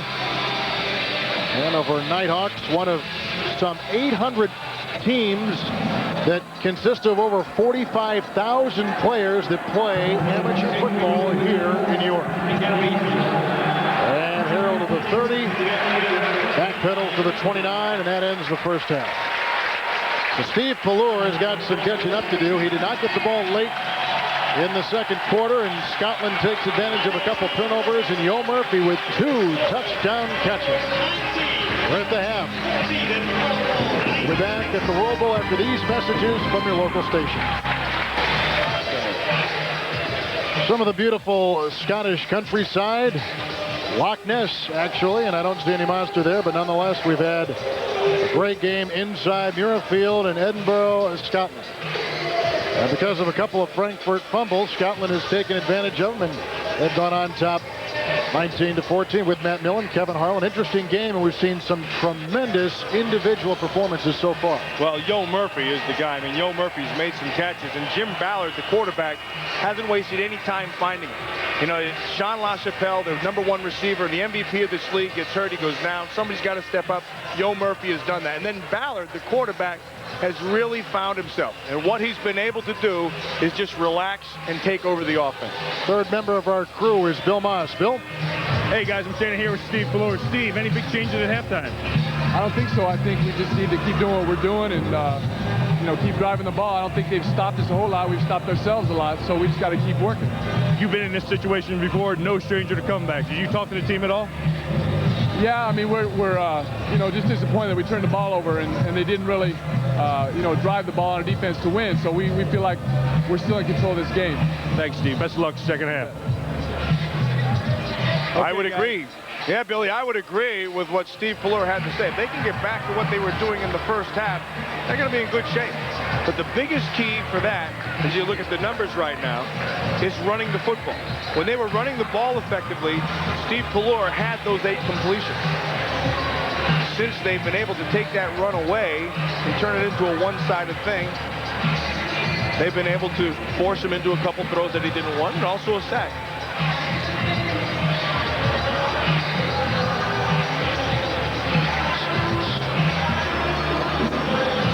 That is about as authentic as you get. Let's take a look at some of the first half numbers here in beautiful Edinburgh.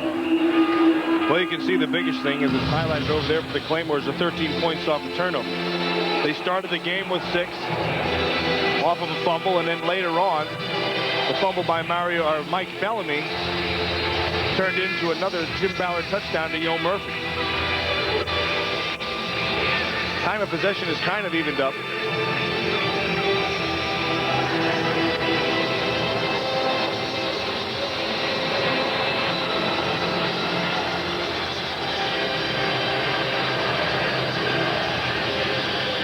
And we go back downstairs to Bill Moss.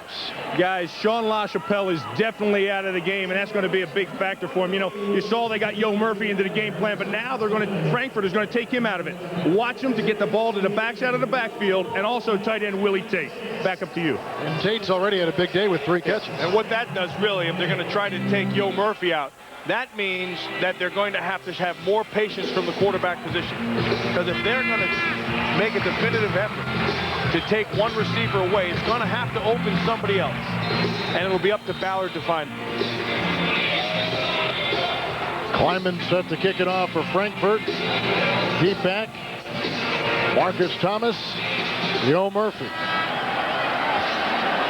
And Thomas, who is their primary returner from the 15-yard line. A block for Murphy, and now he'll get another block and take it across field. He's outside the 25, by the 30, and near the 38-yard line. Pretty good return, a nice beginning field position for Coach Jim Frank. 23-yard return. First down and 10 from the 38-yard line. The Claymore, by the way, is that short sword you see on the side of their helmet. In fact, you've kind of a history buff yourself, and you were telling me that was used in hand-to-hand combat. That was an artillery sword, actually. Originally from the Roman Empire. The short sword. My son collects them. I'm impressed. Well, with your son and with you. You wouldn't be when he starts hitting you with them. First down and 10 from the 38-yard line. Siran Stacy fumbles for a 3rd time, and he covers this back at the 30, and they lose 7 yards. You know, it's funny, when you see Siran Stacy in a game like this, and they said he's the difference with his leadership, and he'd be able to, you know, contribute in the running game and all this stuff. But the thing is, in the States, when he was with Philadelphia, one of the knocks on him was that he didn't hold on to the ball. And he'd gotten over that fumble bug, but today it's been him 3 times already. You don't know if he's going to make a big game. What'd you say? He's going to be 28 years old in a couple of weeks. Age is a big factor with Siran Stacy. Loss of 6, second down and 16. They bring all front 4 into the face of Ballard, who throws out of bounds and incomplete. They missed LaChapelle.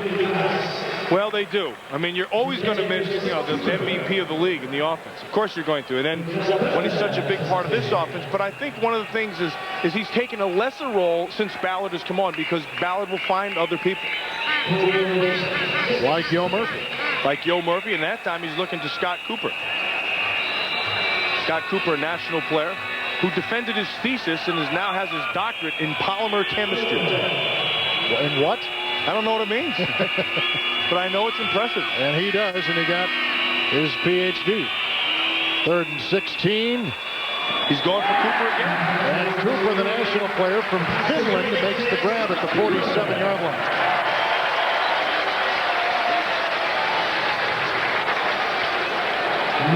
Scott Cooper.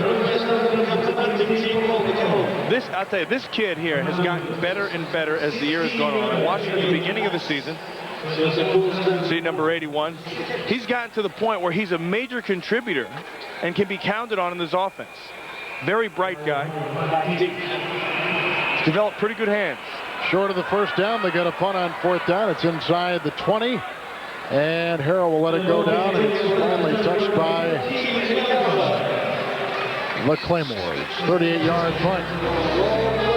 Frankfurt will get it for the first time in the second half, and that means Steve Poole.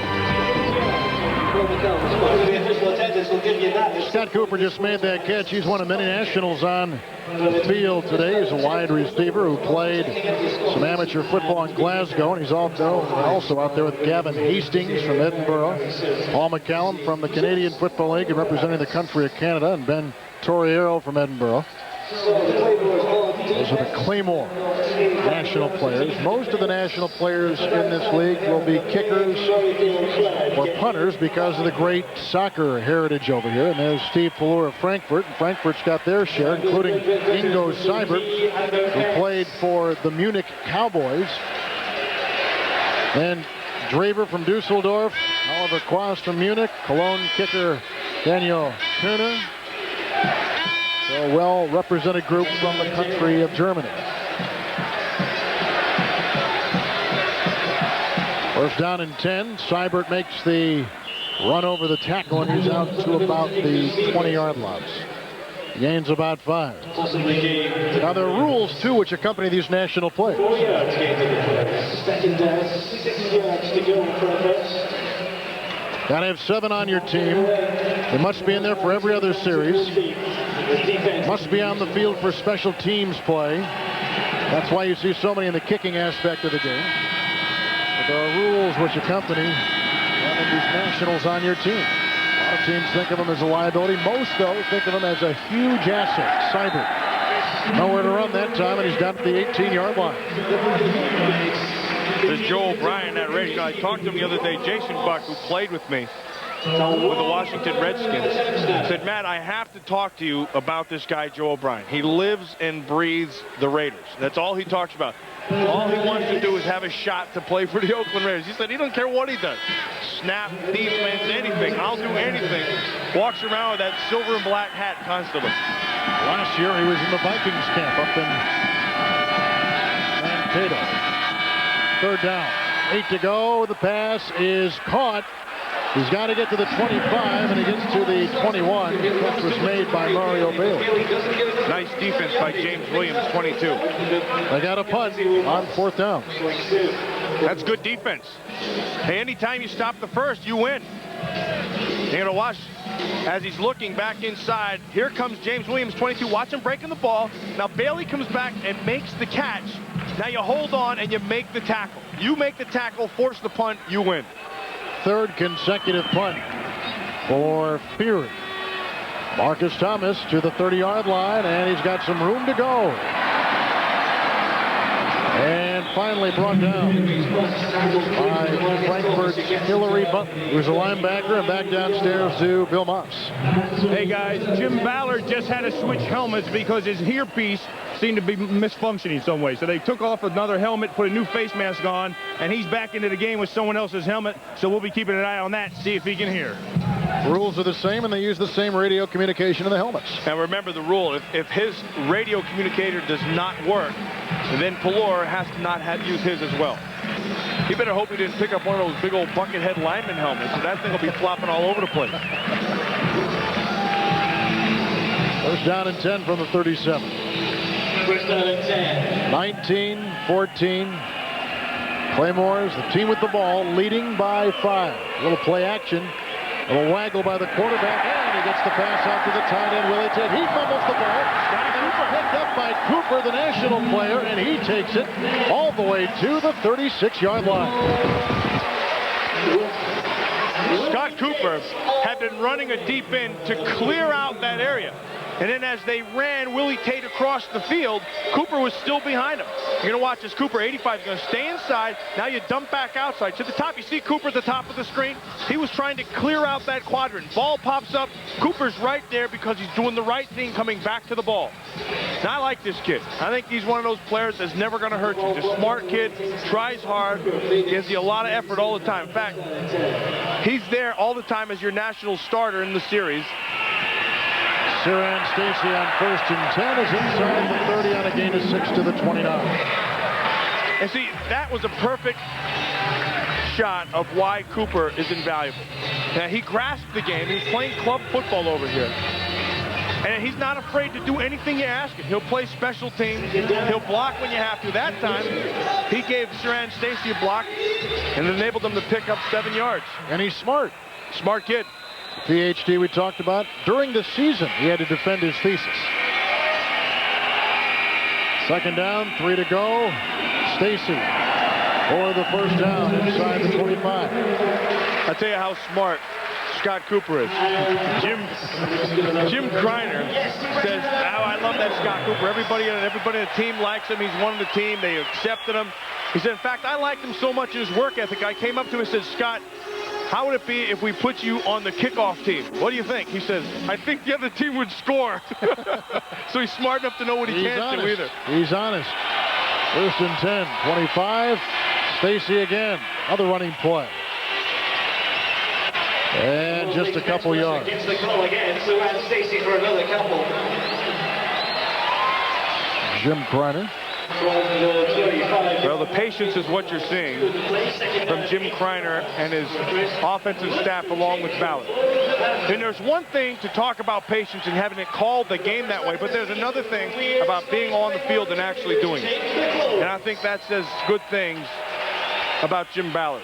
That graphic said some not so nice things about Siran Stacy. 3 fumbles, 2 which have been recovered, and Ballard was hit as he threw. They got great pressure on him that time. Ron Wolfork was there. He's out of Colorado, number 59. And again, there's Don Reynolds out of Virginia, already a sack today, and he was right in the face of quarterback Jim Reynolds Ballard. has been getting the push up front. I mean, he's been working right inside. You can see he gets up.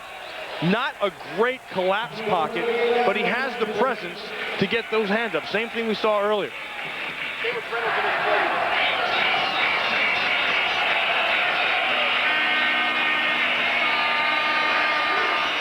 Third down and a long 8.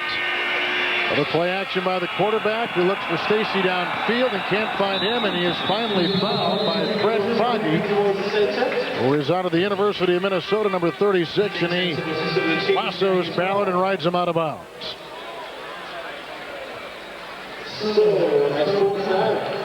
Now, Gavin Hastings is a national hero here. He's coming in. Oh, this is Paul McCallum.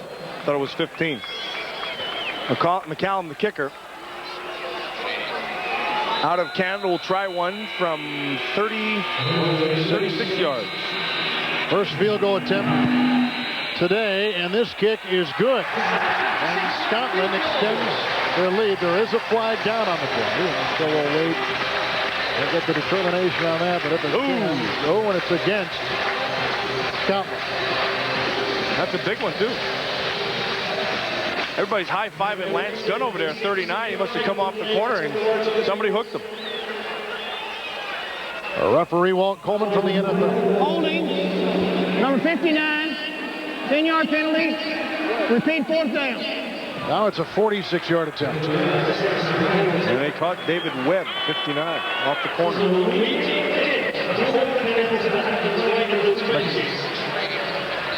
Watch the left side of your screen. You're going to see David Webb, number 59, and he's going to be working off those 2 guys off the corner. And what happens is you have to time that. So you push inside and outside. He got that left hand hooked. So on the Willie Tate hold, the kick is good from 36 yards away by Paul McCallum. Man, he killed that sucker. He had another 20 yards in that thing. Interestingly enough, he kicked a 46-yard field goal earlier in the season, McCallum did, to beat Frankfurt for Scotland. He's just given them a nice 22-14 lead.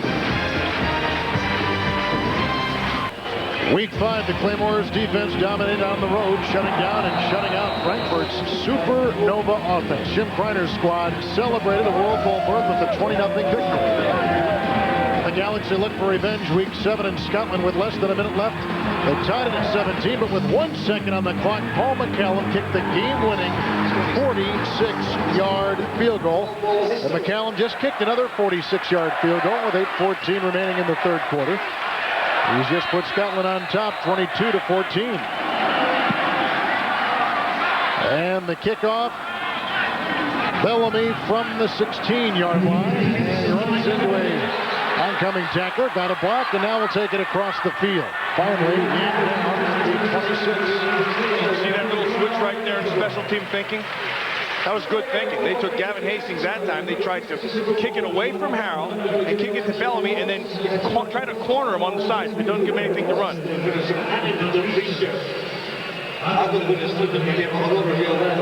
Gavin Hastings, rugby national hero here. I think Bill Moss kind of put it best yesterday.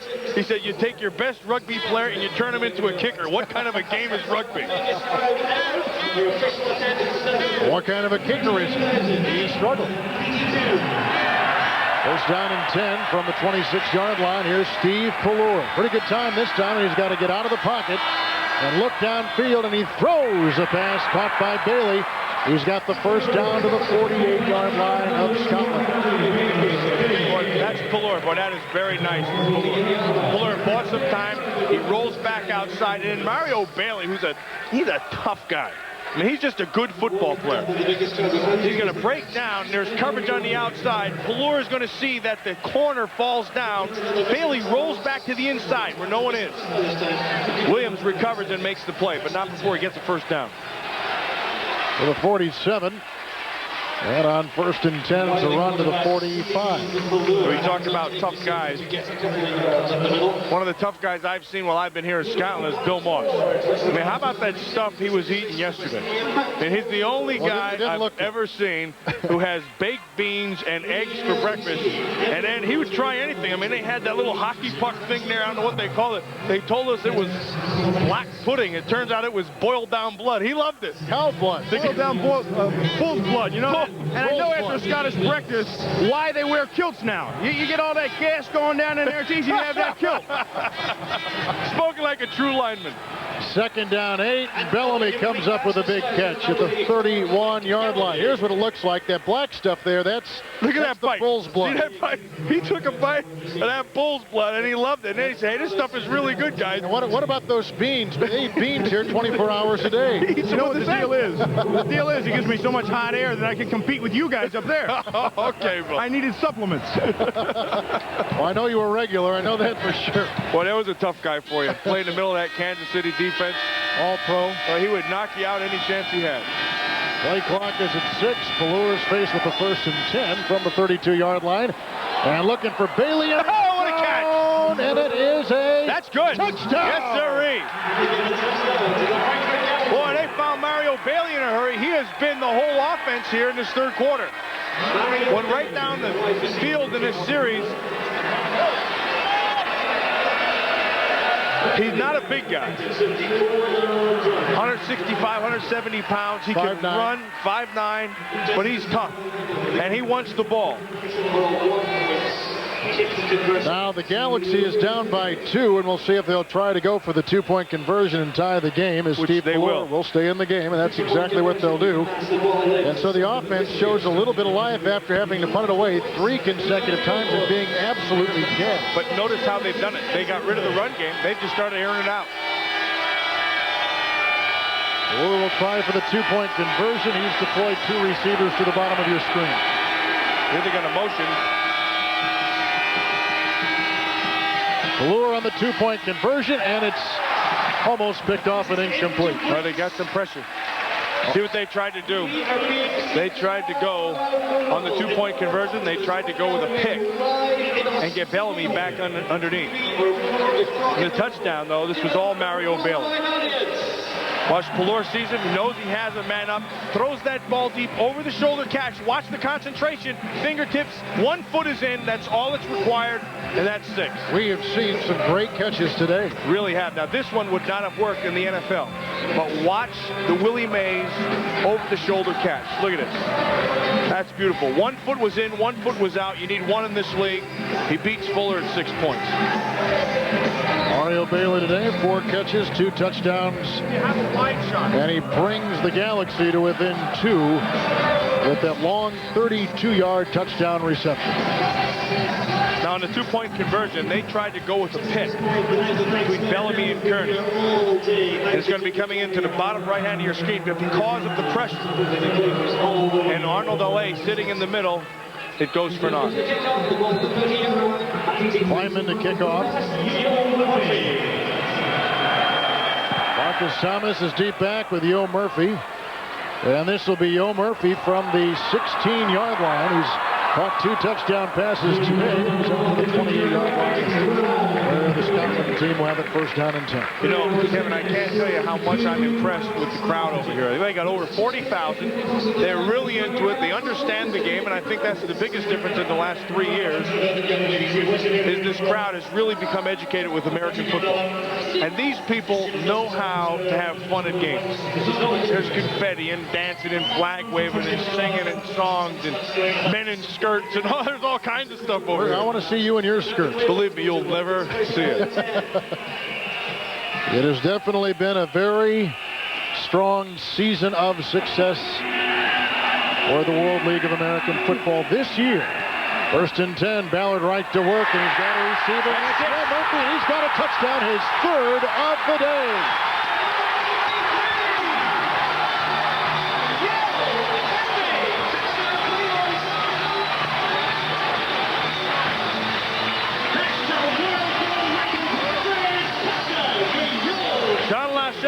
could not be happier for Yo Murphy.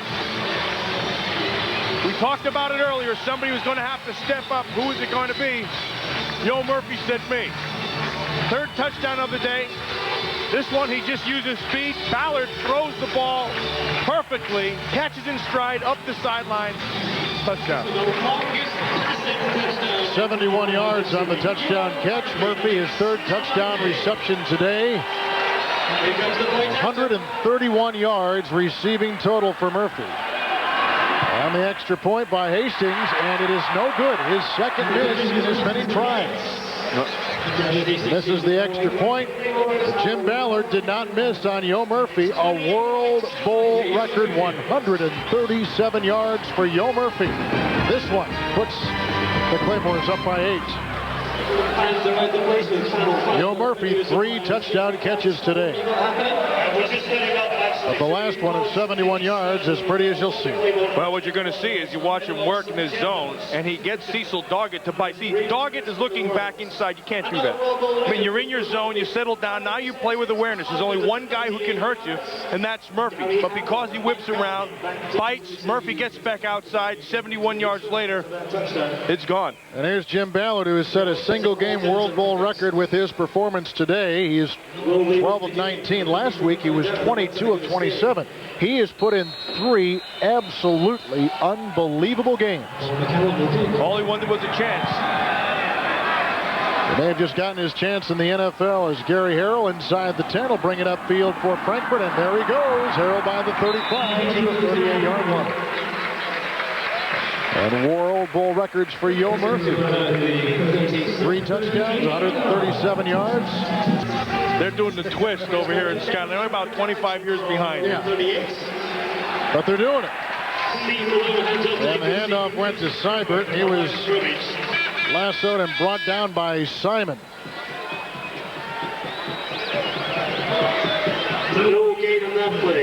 Mo Simon, number 69, was just signed this past week. Joined the team on Wednesday, and he makes a tackle in the World Bowl on Sunday.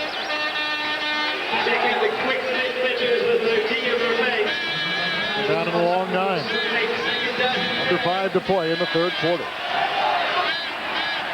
Lure from the shotgun, going deep, looking for Harrell, and he's double teamed, and the pass is a little overthrown. Well, they have, when they've gone deep, they've tried to get to David Wilson. They had Mario Bailey, ran by coverage before. This time they went right at Wilson with Harrell, and he just ran right by him. But Pelluer has not been able to connect on that deep ball. Frankfurt Galaxy in the 6 and 10 Pelluer's passing today. He's had a couple touchdown passes. One. That's a couple over here. The exchange rate isn't very good. Well, you know, time zone change. By the time they see this, you know, you'll have thrown another one. Frankfurt on third down today is 6 of 10. They got it third down and 9, and down goes Pelluer. And he's brought down by Joe O'Brien, the Raider wannabe. Hey, he does play hard. He's never going to be a great player, but he's always going to give you everything he has. And today he has played very hard over there. Kind of a sawed-off guy, not real big. You're going to watch. They're going to run the stunt. Jason Buck inside. Out comes O'Brien around the corner. Once he gets it, the old punch into the air, and he's got himself a sack. That 248 is wrong. He's about 265. The punt, and here comes Marcus Thomas. And he is out to the 40-yard line. Well, I was right on Pelluer. He does have 2 touchdown passes today. One to Bailey for 2 yards. And then to Bailey again for 32 yards. I knew that. So they kept changing the exchange right there, but Pelluer does indeed have 2 touchdown passes today. I knew I read that someplace. Yeah, well, you read it on my sheet. Well, yeah, you wrote it down and then I read it. Now, that's the way kilts are supposed to look. Instead of those hairy legs that I've been looking at. It does not look that way on you. You'll never see one on me, believe me. The Claymores with the ball, lead by 8, 28-20. We're down under 4 minutes to play in the third quarter, and Siran Stacy One-time second-round pick by the Philadelphia Eagles, and Buddy Ryan is to the 41-yard line and picks up about a yard.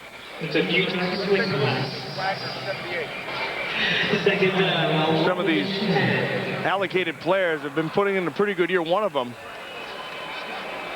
Wagner, the right offensive tackle, number 78.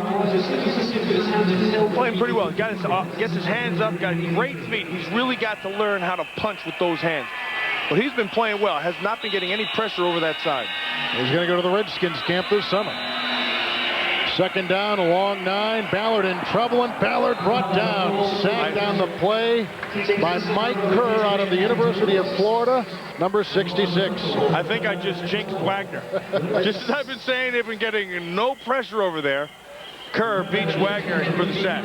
Wagner's with the Redskins, Purvis Hunt, Zeno, and Bart, all linemen on there. Bart with the Chiefs, Zeno with the Rams, and Hunt, as well as Wagner, going to the Redskins for Coach Norm Turner. Well, that time he was fine, and he got pushed upfield, and Kerr spun back inside and beat him. Third down and 13.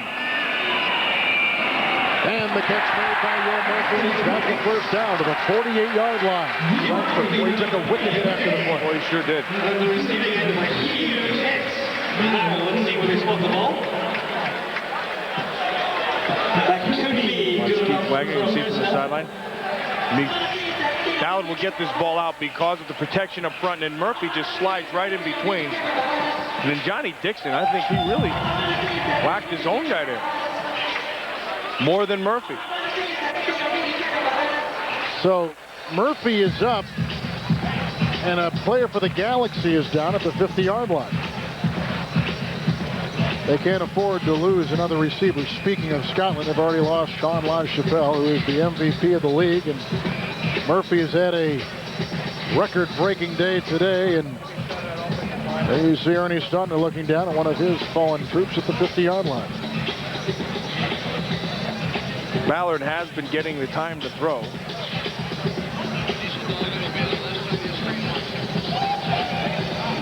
Johnny Dixon, 42, comes in. The guy he hit really is Cecil Dog, and that's who's down. There's the ball. Here comes Dixon. Hit him right in the chest. Doggett is from West Virginia, and he is slow to get up. Good news is he's on his feet. The bad news is he thinks he's in Frankfurt. Well, he's going to be all right, and that's one of the tough things of this game. I mean, there's some tough hitting out there, and that's part of it. When you walk on the field, you know it's there. And you play hard anyway.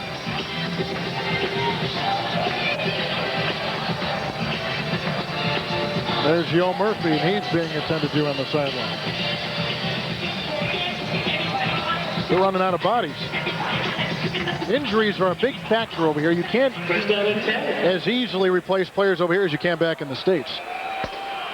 First down and 10 because of Murphy's catch. He's inside the 49-yard line. And they blow that play dead. Now they got to get somebody moving inside. Either Zeno or Bart moved for Scotland. Prior to the snap, and 61. 5-yard penalty. Still first down. Zeno. That was Zeno. The center, he had a block back, and when they get a jump on him. I think we had some Zeno sometime this week, didn't we? Whatever that is. That offensive line's done a pretty good job up there protecting Ballard. Penalty of 5 yards.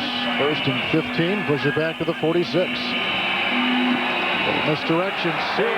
Stacy inside the 45 and pushing ahead near the 41. That's a pickup of 14 yards. Well, you got Saran Stacy, and all he's doing is he's following Wagner and Purvis Hunt. Watch big 79-78 right side of your screen. There's the block by Wagner. There's a nice block up there by the fullback, and then Purvis Hunt flattens out everybody. How about that Purvis Hunt, number 79? Came into camp, weighed 383 pounds, but he says he's in good shape. He lost 43 pounds. He's down to 340. Second down and 2 to go in the handoff again. Saran Stacy not get it to the 40 with the yard remaining. Third and 1 with about 1 minute remaining in the third quarter. Team with the ball, Scotland on top, 28-20. The weather is absolutely picture perfect. Scotland, about 68 degrees. There's sun, there's no wind, and normally it's misty and a little chilly and a little rainy.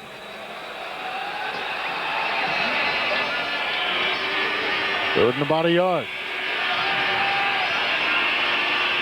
The pitch out. It goes to Stacy, who cuts inside. I'll tell you who made a great block in that play is Scott Cooper. Scott in motion. Who came in short motion and got his kickout block. I mean, he's just a wisp of a guy, not very big. Stacy just cut off that skinny little rear end, went right back inside and picked up the first down. That's a big block by Scott Cooper. Third quarter winding up here at Edinburgh. Saran Stacy has rushed for 53 yards. So he's beginning to pick up his momentum. The Claymores on top, 28-20. Now this word from your local stations. Tell you what, here's the reason why I like Scotty Cooper. He's 165 pounds, soaking wet with a rock in his hand. Watch number 81. He goes right after Bernard Carter. He's getting a little help from Willie Tate, but he knows he got the first one. Now he throws himself back inside to keep on helping. I mean, that's what this league is all about, and that's how you play the game. I mean, you play it the best you can. You don't have to be the greatest. You just have to give your best, and that's why Scott Cooper has done well. Funny, you know, he's defended his thesis. He has his doctorate in chemistry, and he says, I have much more fun being an athlete than I ever do being an academic. We begin the fourth quarter with the team with the ball, the Scottish Claymores, leading by 8. They got it first down and 10 from the 36-yard line, and a quick handoff, and there's nowhere to go for Saran Stacy. No gain, second down and 10, downstairs to Bill Moss. Hi guys, standing with me is President of the NFL, Neil Oscar. Neil, you have to be happy about the turnout of the crowd. This is extraordinary. We've got over 40,000 people here, and the amazing thing is they know football, and they know when to cheer, they know when not to cheer, and I think this is going to be a real turnaround event for us here in the World League. What can we expect from the NFL and the World League in the upcoming years? I think you're going to see us continue with what we've got now. 6 teams next year, hopefully expand by 2 in the following years, and then we'll just have to wait and see. Thank you, Neil. Congratulations on the successful World League. Back up to you guys. Second down, 11, and Ballard gets away from 1. That's Cavallo. And he throws it away wisely, incomplete. Third and 11. That's a nice play right there by Jim Ballard.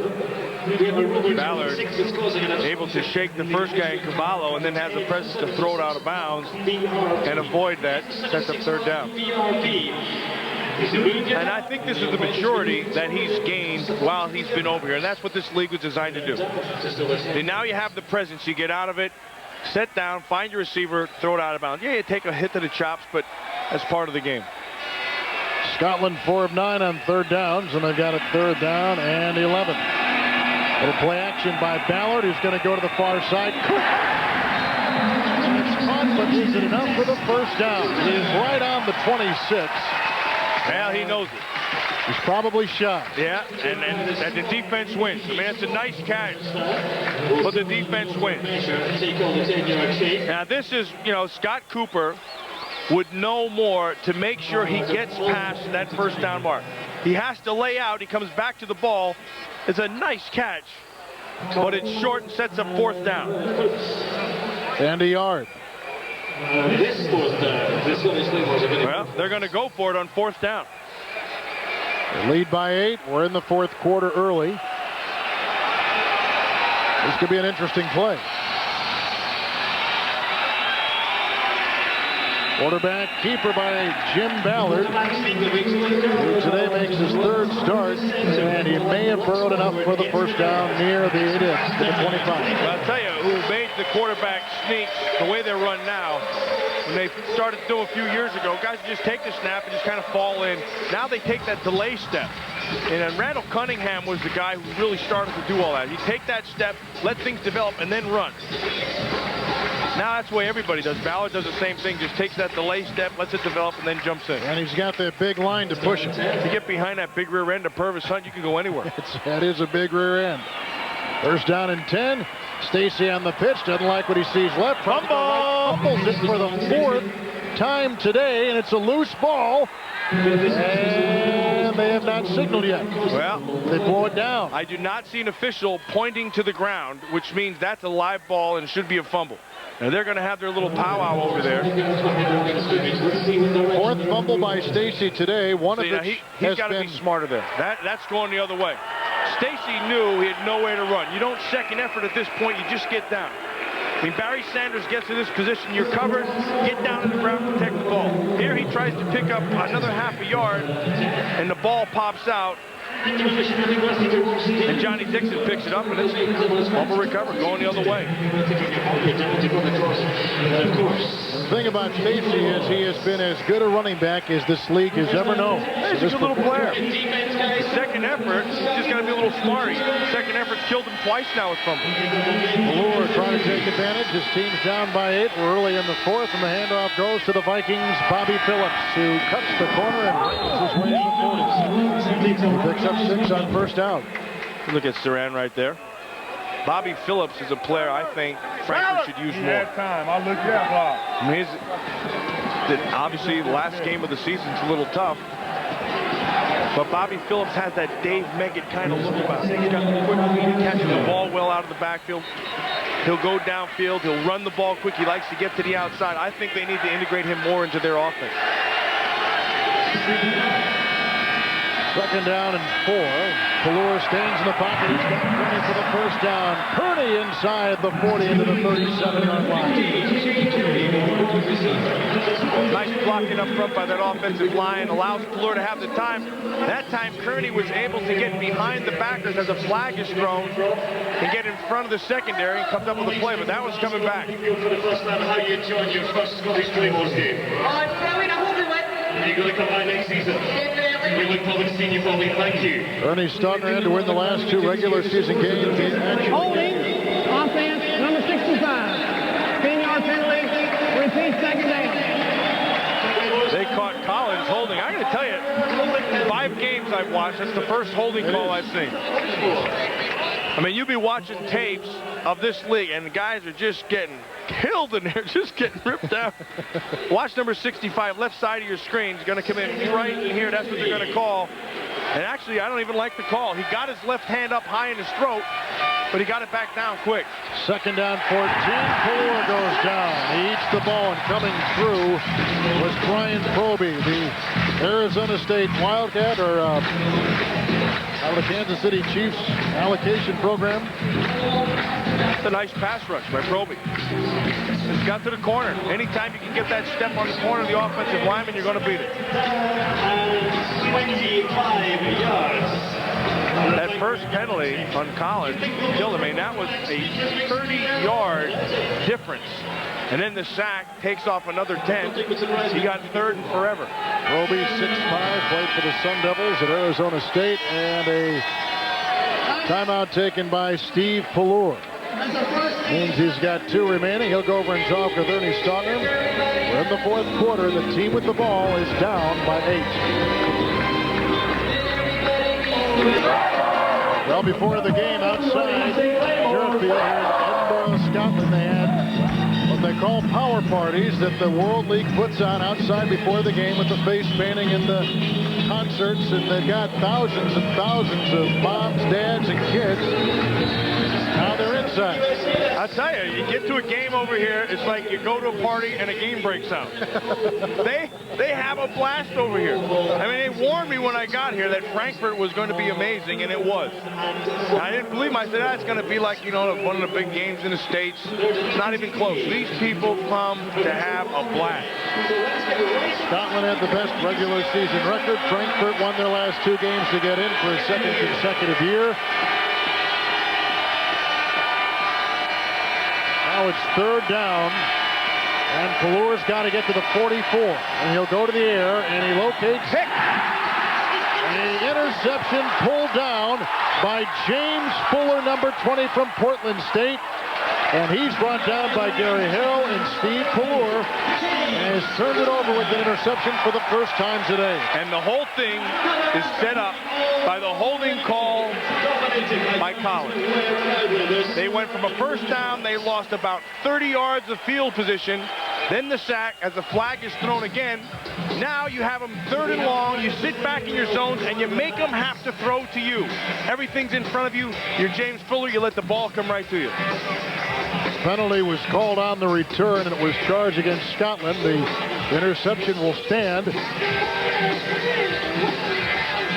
And the ball will be marched back, but nonetheless deep in the Frankfurt territory and downstairs to Bill Moss. Team number 20, the taunting, spiking the ball at a player.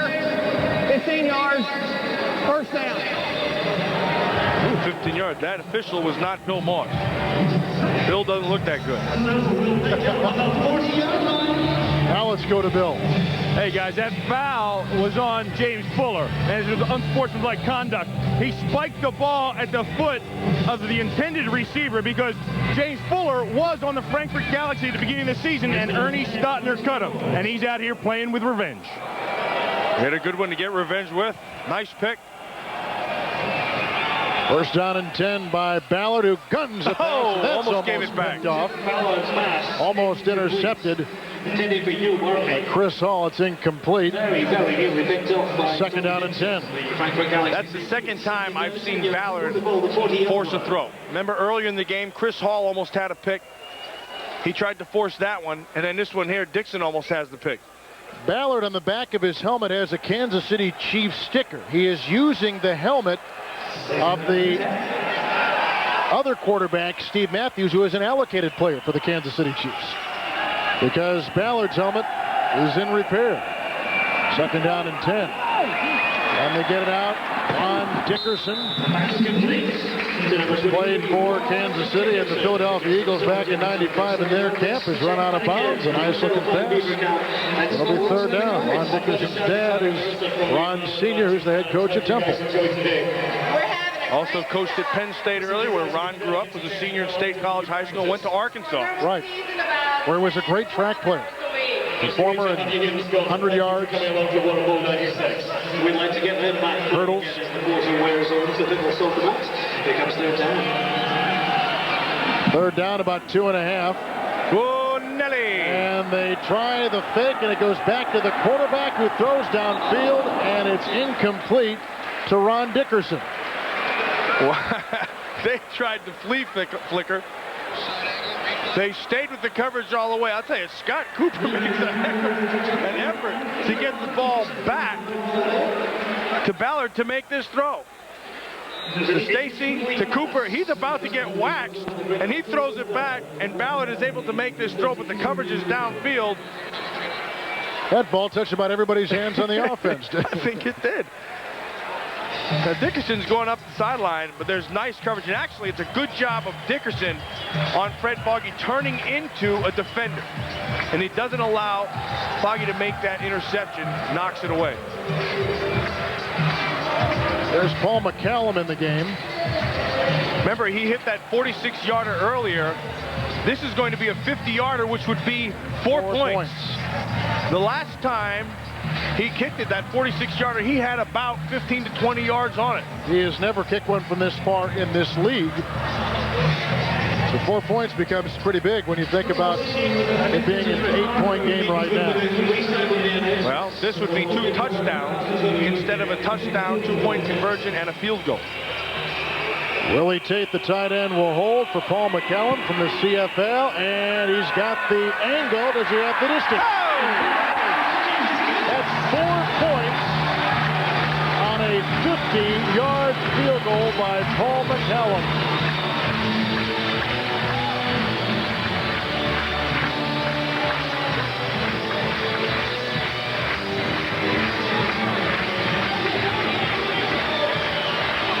(32-20), the Scottish Claymores in World Bowl '96.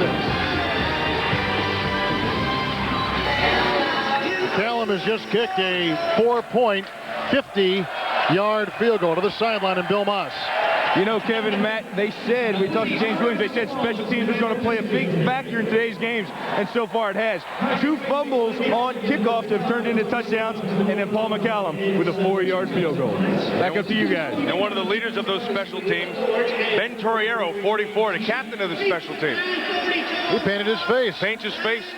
in the colors of the country.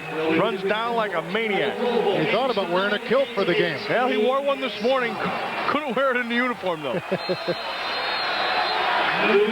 Gavin Hastings will kick off.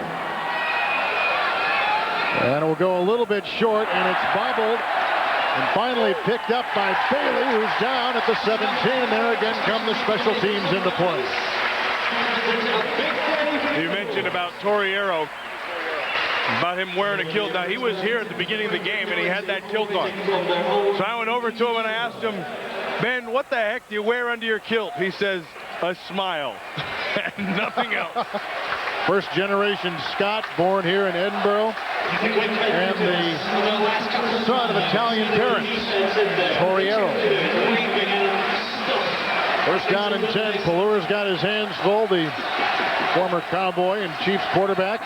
And they got movement on that line, and there go the flags, and they'll blow it dead with 9.5 minutes remaining, and the team with the ball. Frankfurt down 32-20. The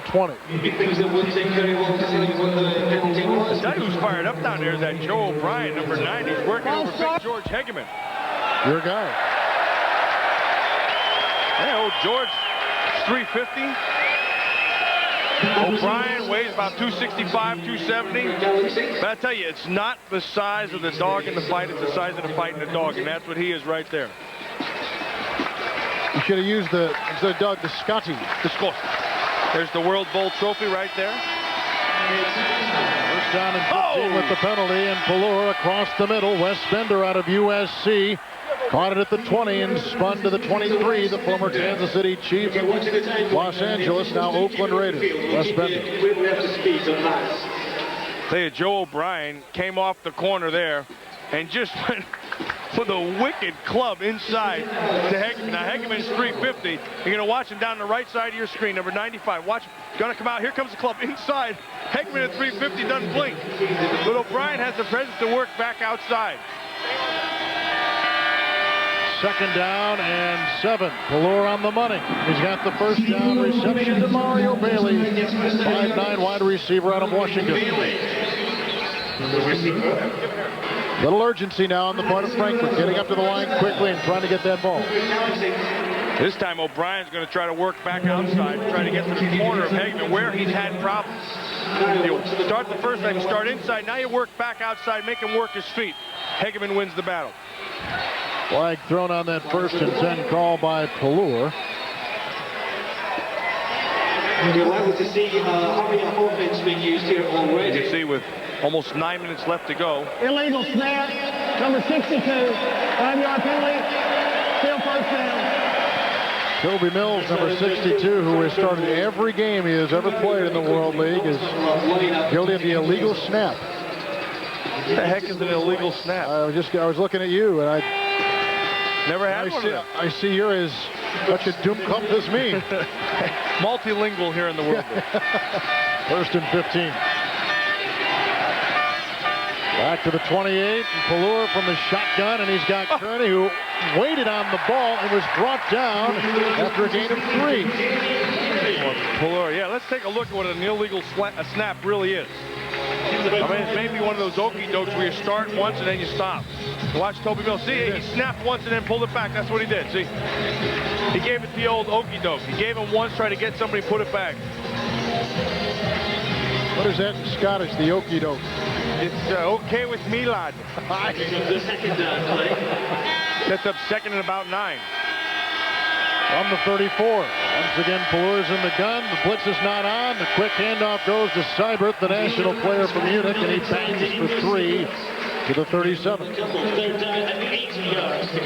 The clock about the halfway point of this fourth quarter, and the team with the ball, the Frankfurt Galaxy, trailing 32-20.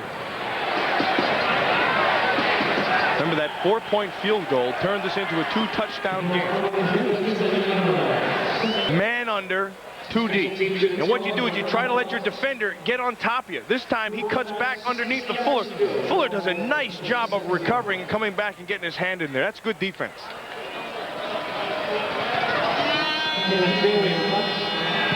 Fury, who punched the ball and was injured earlier in the game, gets off A punt to Marcus Thomas of Scotland, who takes it from the 20, and then he's up by the 25 and finally brought down at the 27-yard line. 43-yard punt, 7-yard return, 32-20. Scotland leading by 12. Ernie Stautner, the Frankfurt coach, you talked with his offensive lineman. Time is running out, and that offense has got to start producing. What you all got to do, though, you all got to get back enough fast. Our time is too short. Our time is too short. It has to go on a quick. You heard Ernie Stautner talking to that offensive line. First of all, the clock starts as soon as the play's over. So the offensive line, you really got to get up there. Even if you go with your hurry-up offense, the quarterback still has to see what he's got. Hurry it up. You always got to get up the line fast. We don't have enough time left to go through. All right? They start, get up to the line of scrimmage as fast as you can. You have to give your quarterback time to make the call. And if you're just kind of lollygagging around, it's not going to happen as you look at the World Bowl trophy. Galaxy won last year 26-22 over Amsterdam, and they're defending it today against arguably the best overall team in the league, the Scottish Claymores. Well, last year, Paul Justin won it, and also won himself a spot with the Indianapolis Colts. And they like him. This league has produced NFL caliber players. Jim Kreiner, a world-renowned fly fisherman who left football, in fact, for a good part of 6 different seasons to go and run a shop up in Montana, selling bait, selling equipment. He has sold success on the Scotland team. They've got it first down and 10 from the 28-yard line, and Ballard, who's had a big day, going deep once again. And the catch is not made. That was out of bounds, but Yo Murphy pulled that one out again. That's a great catch. Incomplete, out of bounds, second down and 10.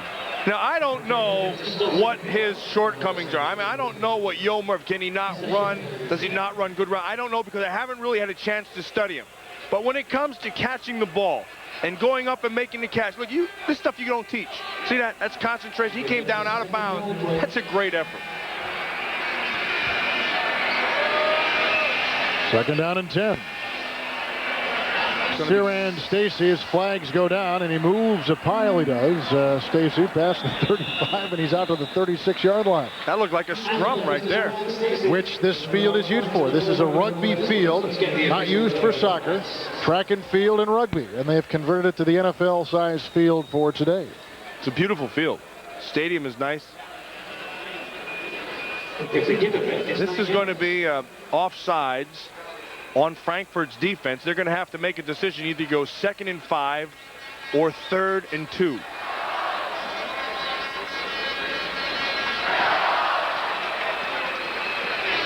Some discussion going on American football. You can it looks like Jim Kreiner is going to take the 2nd and 5, which is the good move. Defense, number 59. 5-yard penalty. Repeat, second down.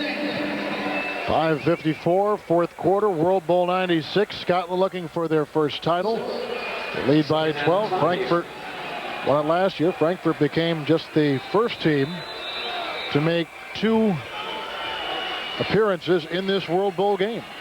Winning it last year and appearing as a participant this year. 2nd and 5, and Stacy slants to the 35. 2 yards shy of the first down. That's an outfit. That's a get-up right there. That's a get up and go. You get up like that. You know, at one point this morning, that guy looked in the mirror and said, "There, I'm done. Looks good." What the? How does he know when he's done? That's what I say. How do you know you look good? What the heck? Do you look at your wife? Say, honey, what do you think? Third down and about 2.5 to 3. Stacy outside, needs to get to the 37 and is way short of that. Doesn't even get to the line of scrimmage. Nice play there by Woolfolk. Woolfolk worked upfield, turned everything back inside, and then everybody came in and made the tackle. Jason Buck, who played on a Redskins Super Bowl championship team with you. Yes, he did. And he's gotten out of football. Has his 650-acre farm down in Utah. 4 kids. Got his kids. Said he got a call. Thought it was some of his ranch hands messing with him, so he hung the phone up. McCallum's punt is short and covered well and out of bounds at the 35-yard line. 31 remaining in the fourth quarter. 32 to 20. Scotland by 12. That was a 30-yard punt. Now Pelur's got to produce because the time is 4.5 minutes. Very, very short. You need 2 scores. So you come down here, you can get your score here. You'd have to get the ball back again. If you score quick, you're okay. If you don't, if you take the time off the clock, you have to about think about onside kick or anything like that. But at 4.5 minutes, you still have a lot of time. George Michael would quickly check in with Beaver County right after this first down play. First and 10, Frankfurt Galaxy at the 35. Pelur has platooned 4 wide receivers, first down and 10, and now it becomes an urgent situation as Pelur will go deep, and he's looking for Harrell, and it's incomplete at the 30-yard line. That's a nice job by Harrell. It was Gary Harrell. That ball looked like it was going to be intercepted by Fuller. Harrell goes up there and knocks that thing down, make sure it doesn't get picked.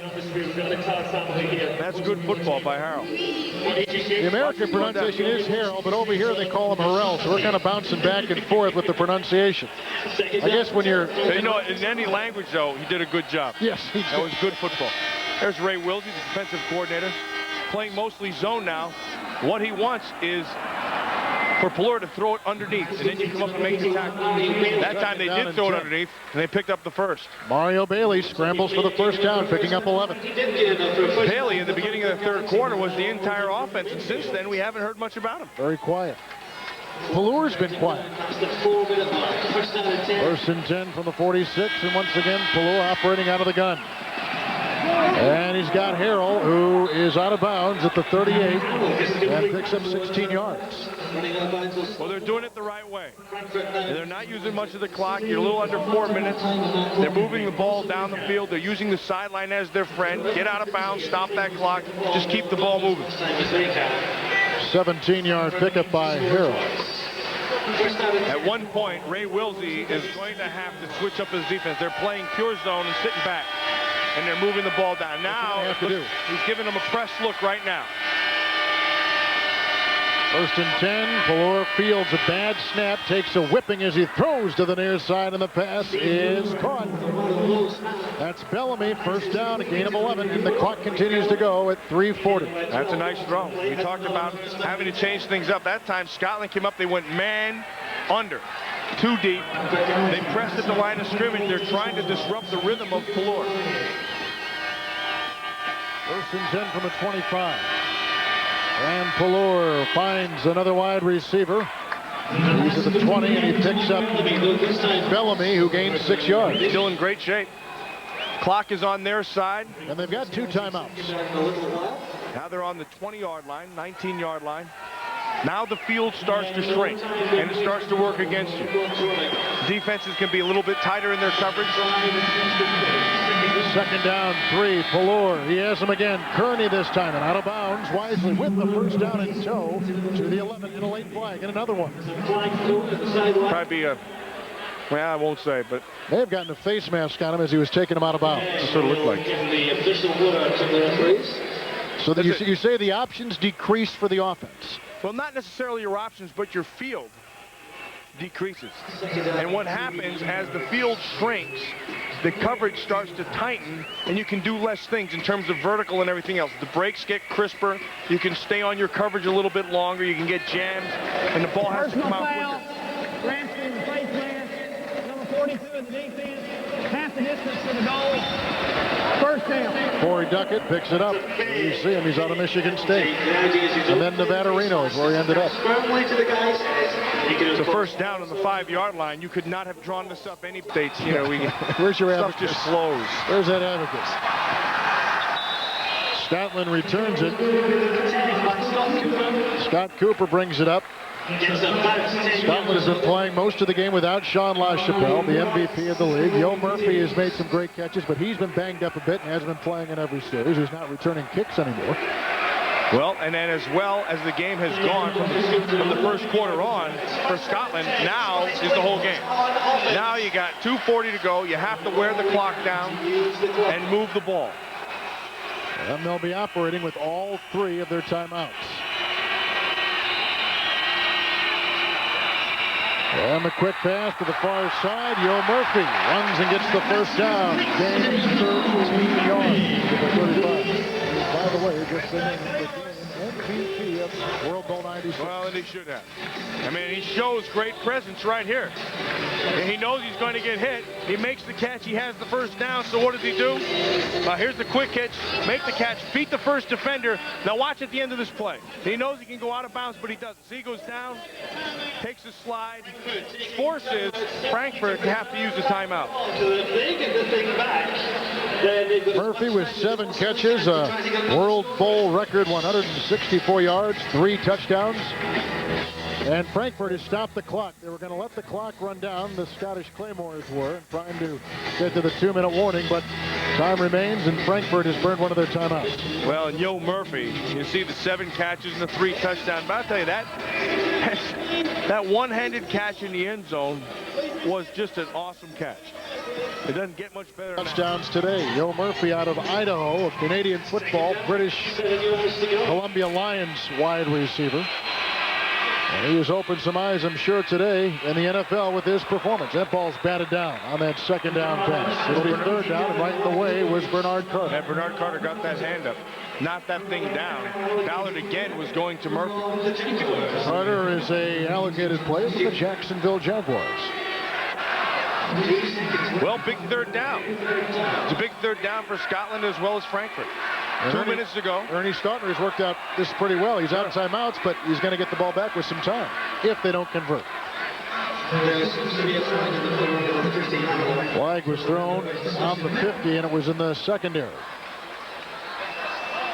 And Scotland's pointing at Frankfurt. We have an illegal defense on the previous play.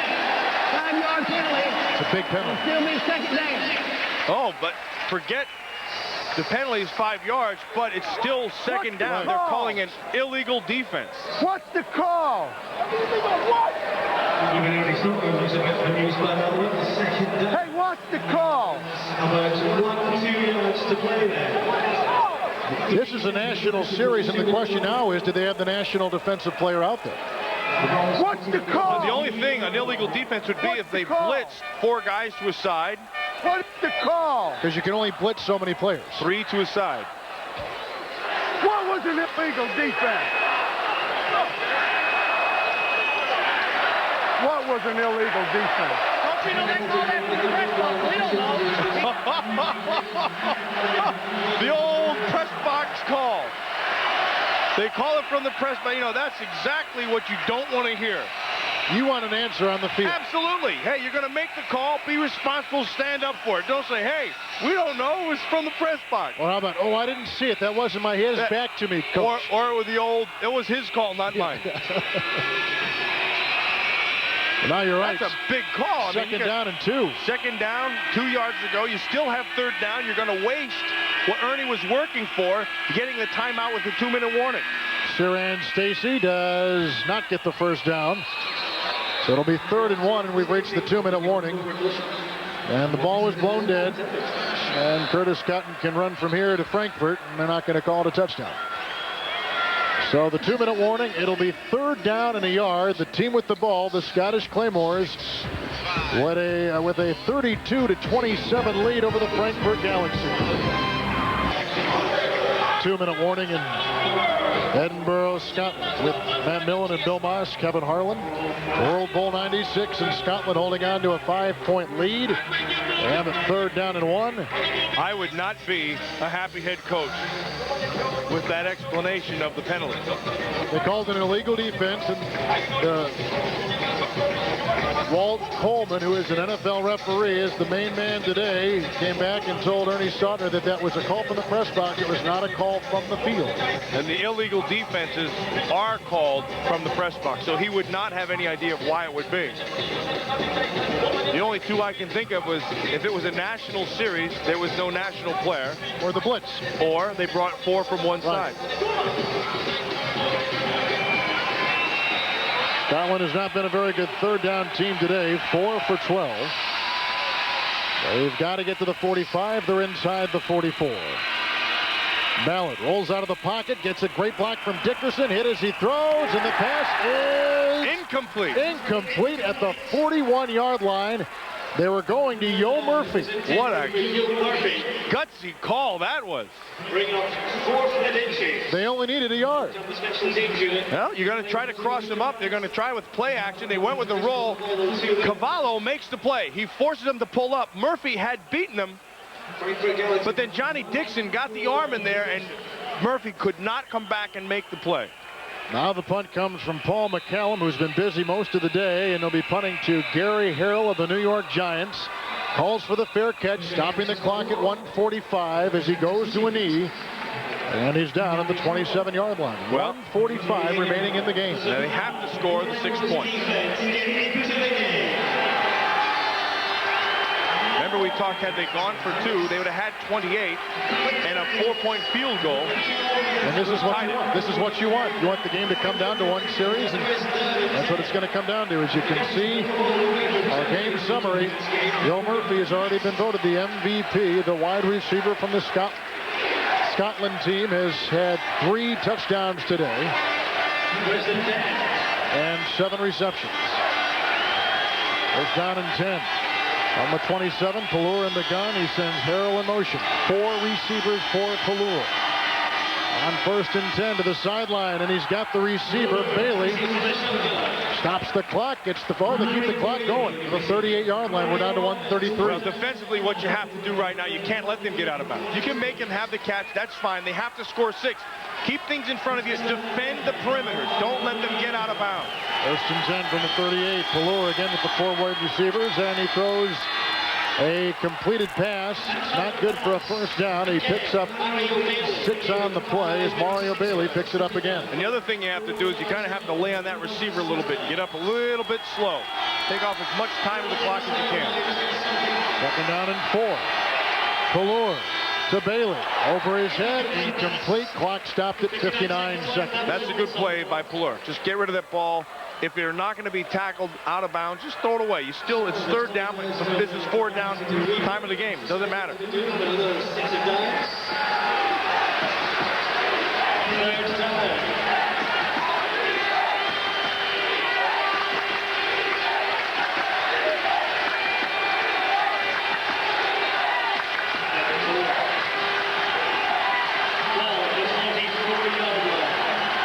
Third down. Pallure again with the shotgun formation. A flag is thrown. The clock is at 55 seconds. Yeah, they blew that thing dead, which means it'll be an offensive penalty. False start prior to the snap. On the 65. 5-yard penalty. Please 3rd down.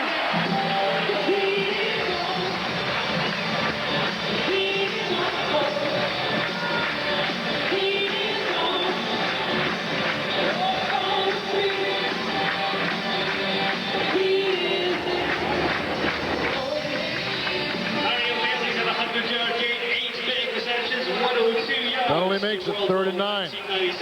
Whatever happens in this tie, Still have 2 downs for the first. It's more important to keep them in bounds and keep the clock running.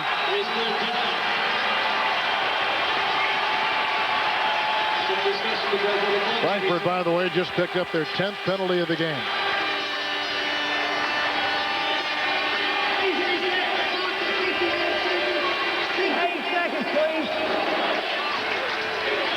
Going to put some more time on the clock, which now shows 55 seconds.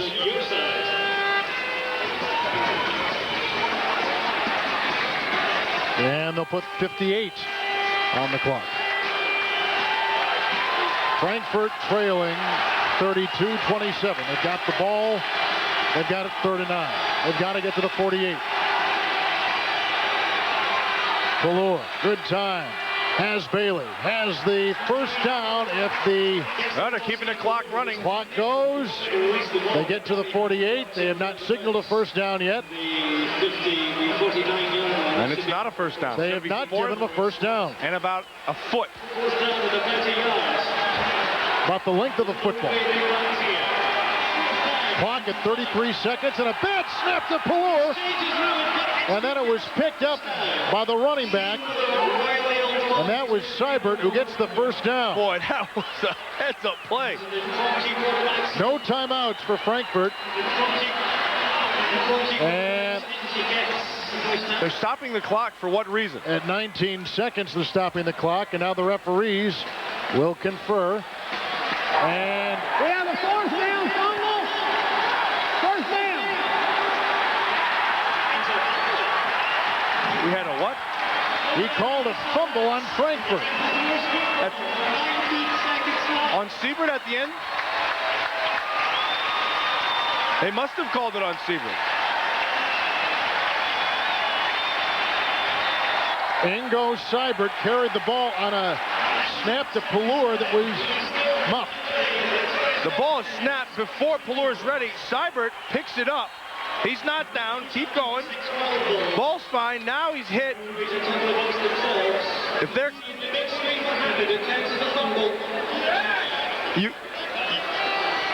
You can't call him down by that knee.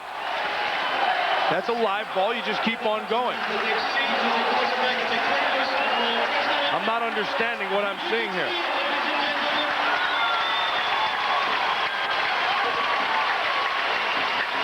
So he gets the fumble on a knee and he's down. No, that shouldn't be.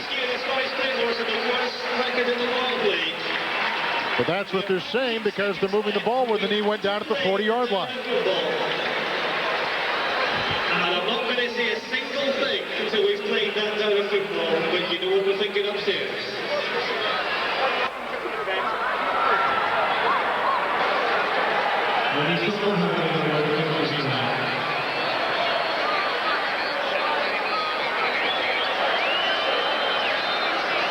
Wait a second, there's no point in playing any music. If it's a fumble, unless they're not calling it a fumble, it doesn't matter if it be a forward lateral. It's just like taking the snap. And that ball should be able to be advanced.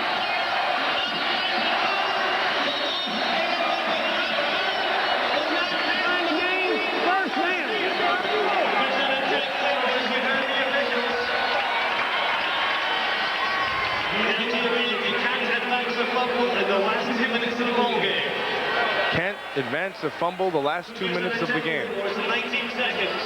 That would be below. That's the old Raider rule. That goes back. That's the Dave Casper rule. When he kicked the ball ahead. That's right.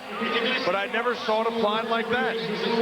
That's the Once game. you fumble the ball, you have to recover the ball. Now they're saying that a bad snap is a fumble, and that's what I would dispute. Pallur was under center. The ball goes through his legs. Right. Seibert is in the backfield, gets the ball. When he gets the loose ball, he goes down on a knee. They're saying that that was a fumble. And if it is a fumble at the end of the game, then the guy who fumbled it has to also recover it. They're saying Pallur fumbled it, but he never had the ball. They're saying that a bad snap is the fumble. Under 2 minutes, you can't advance the fumble. Right, that's the Dave Casper Raider rule.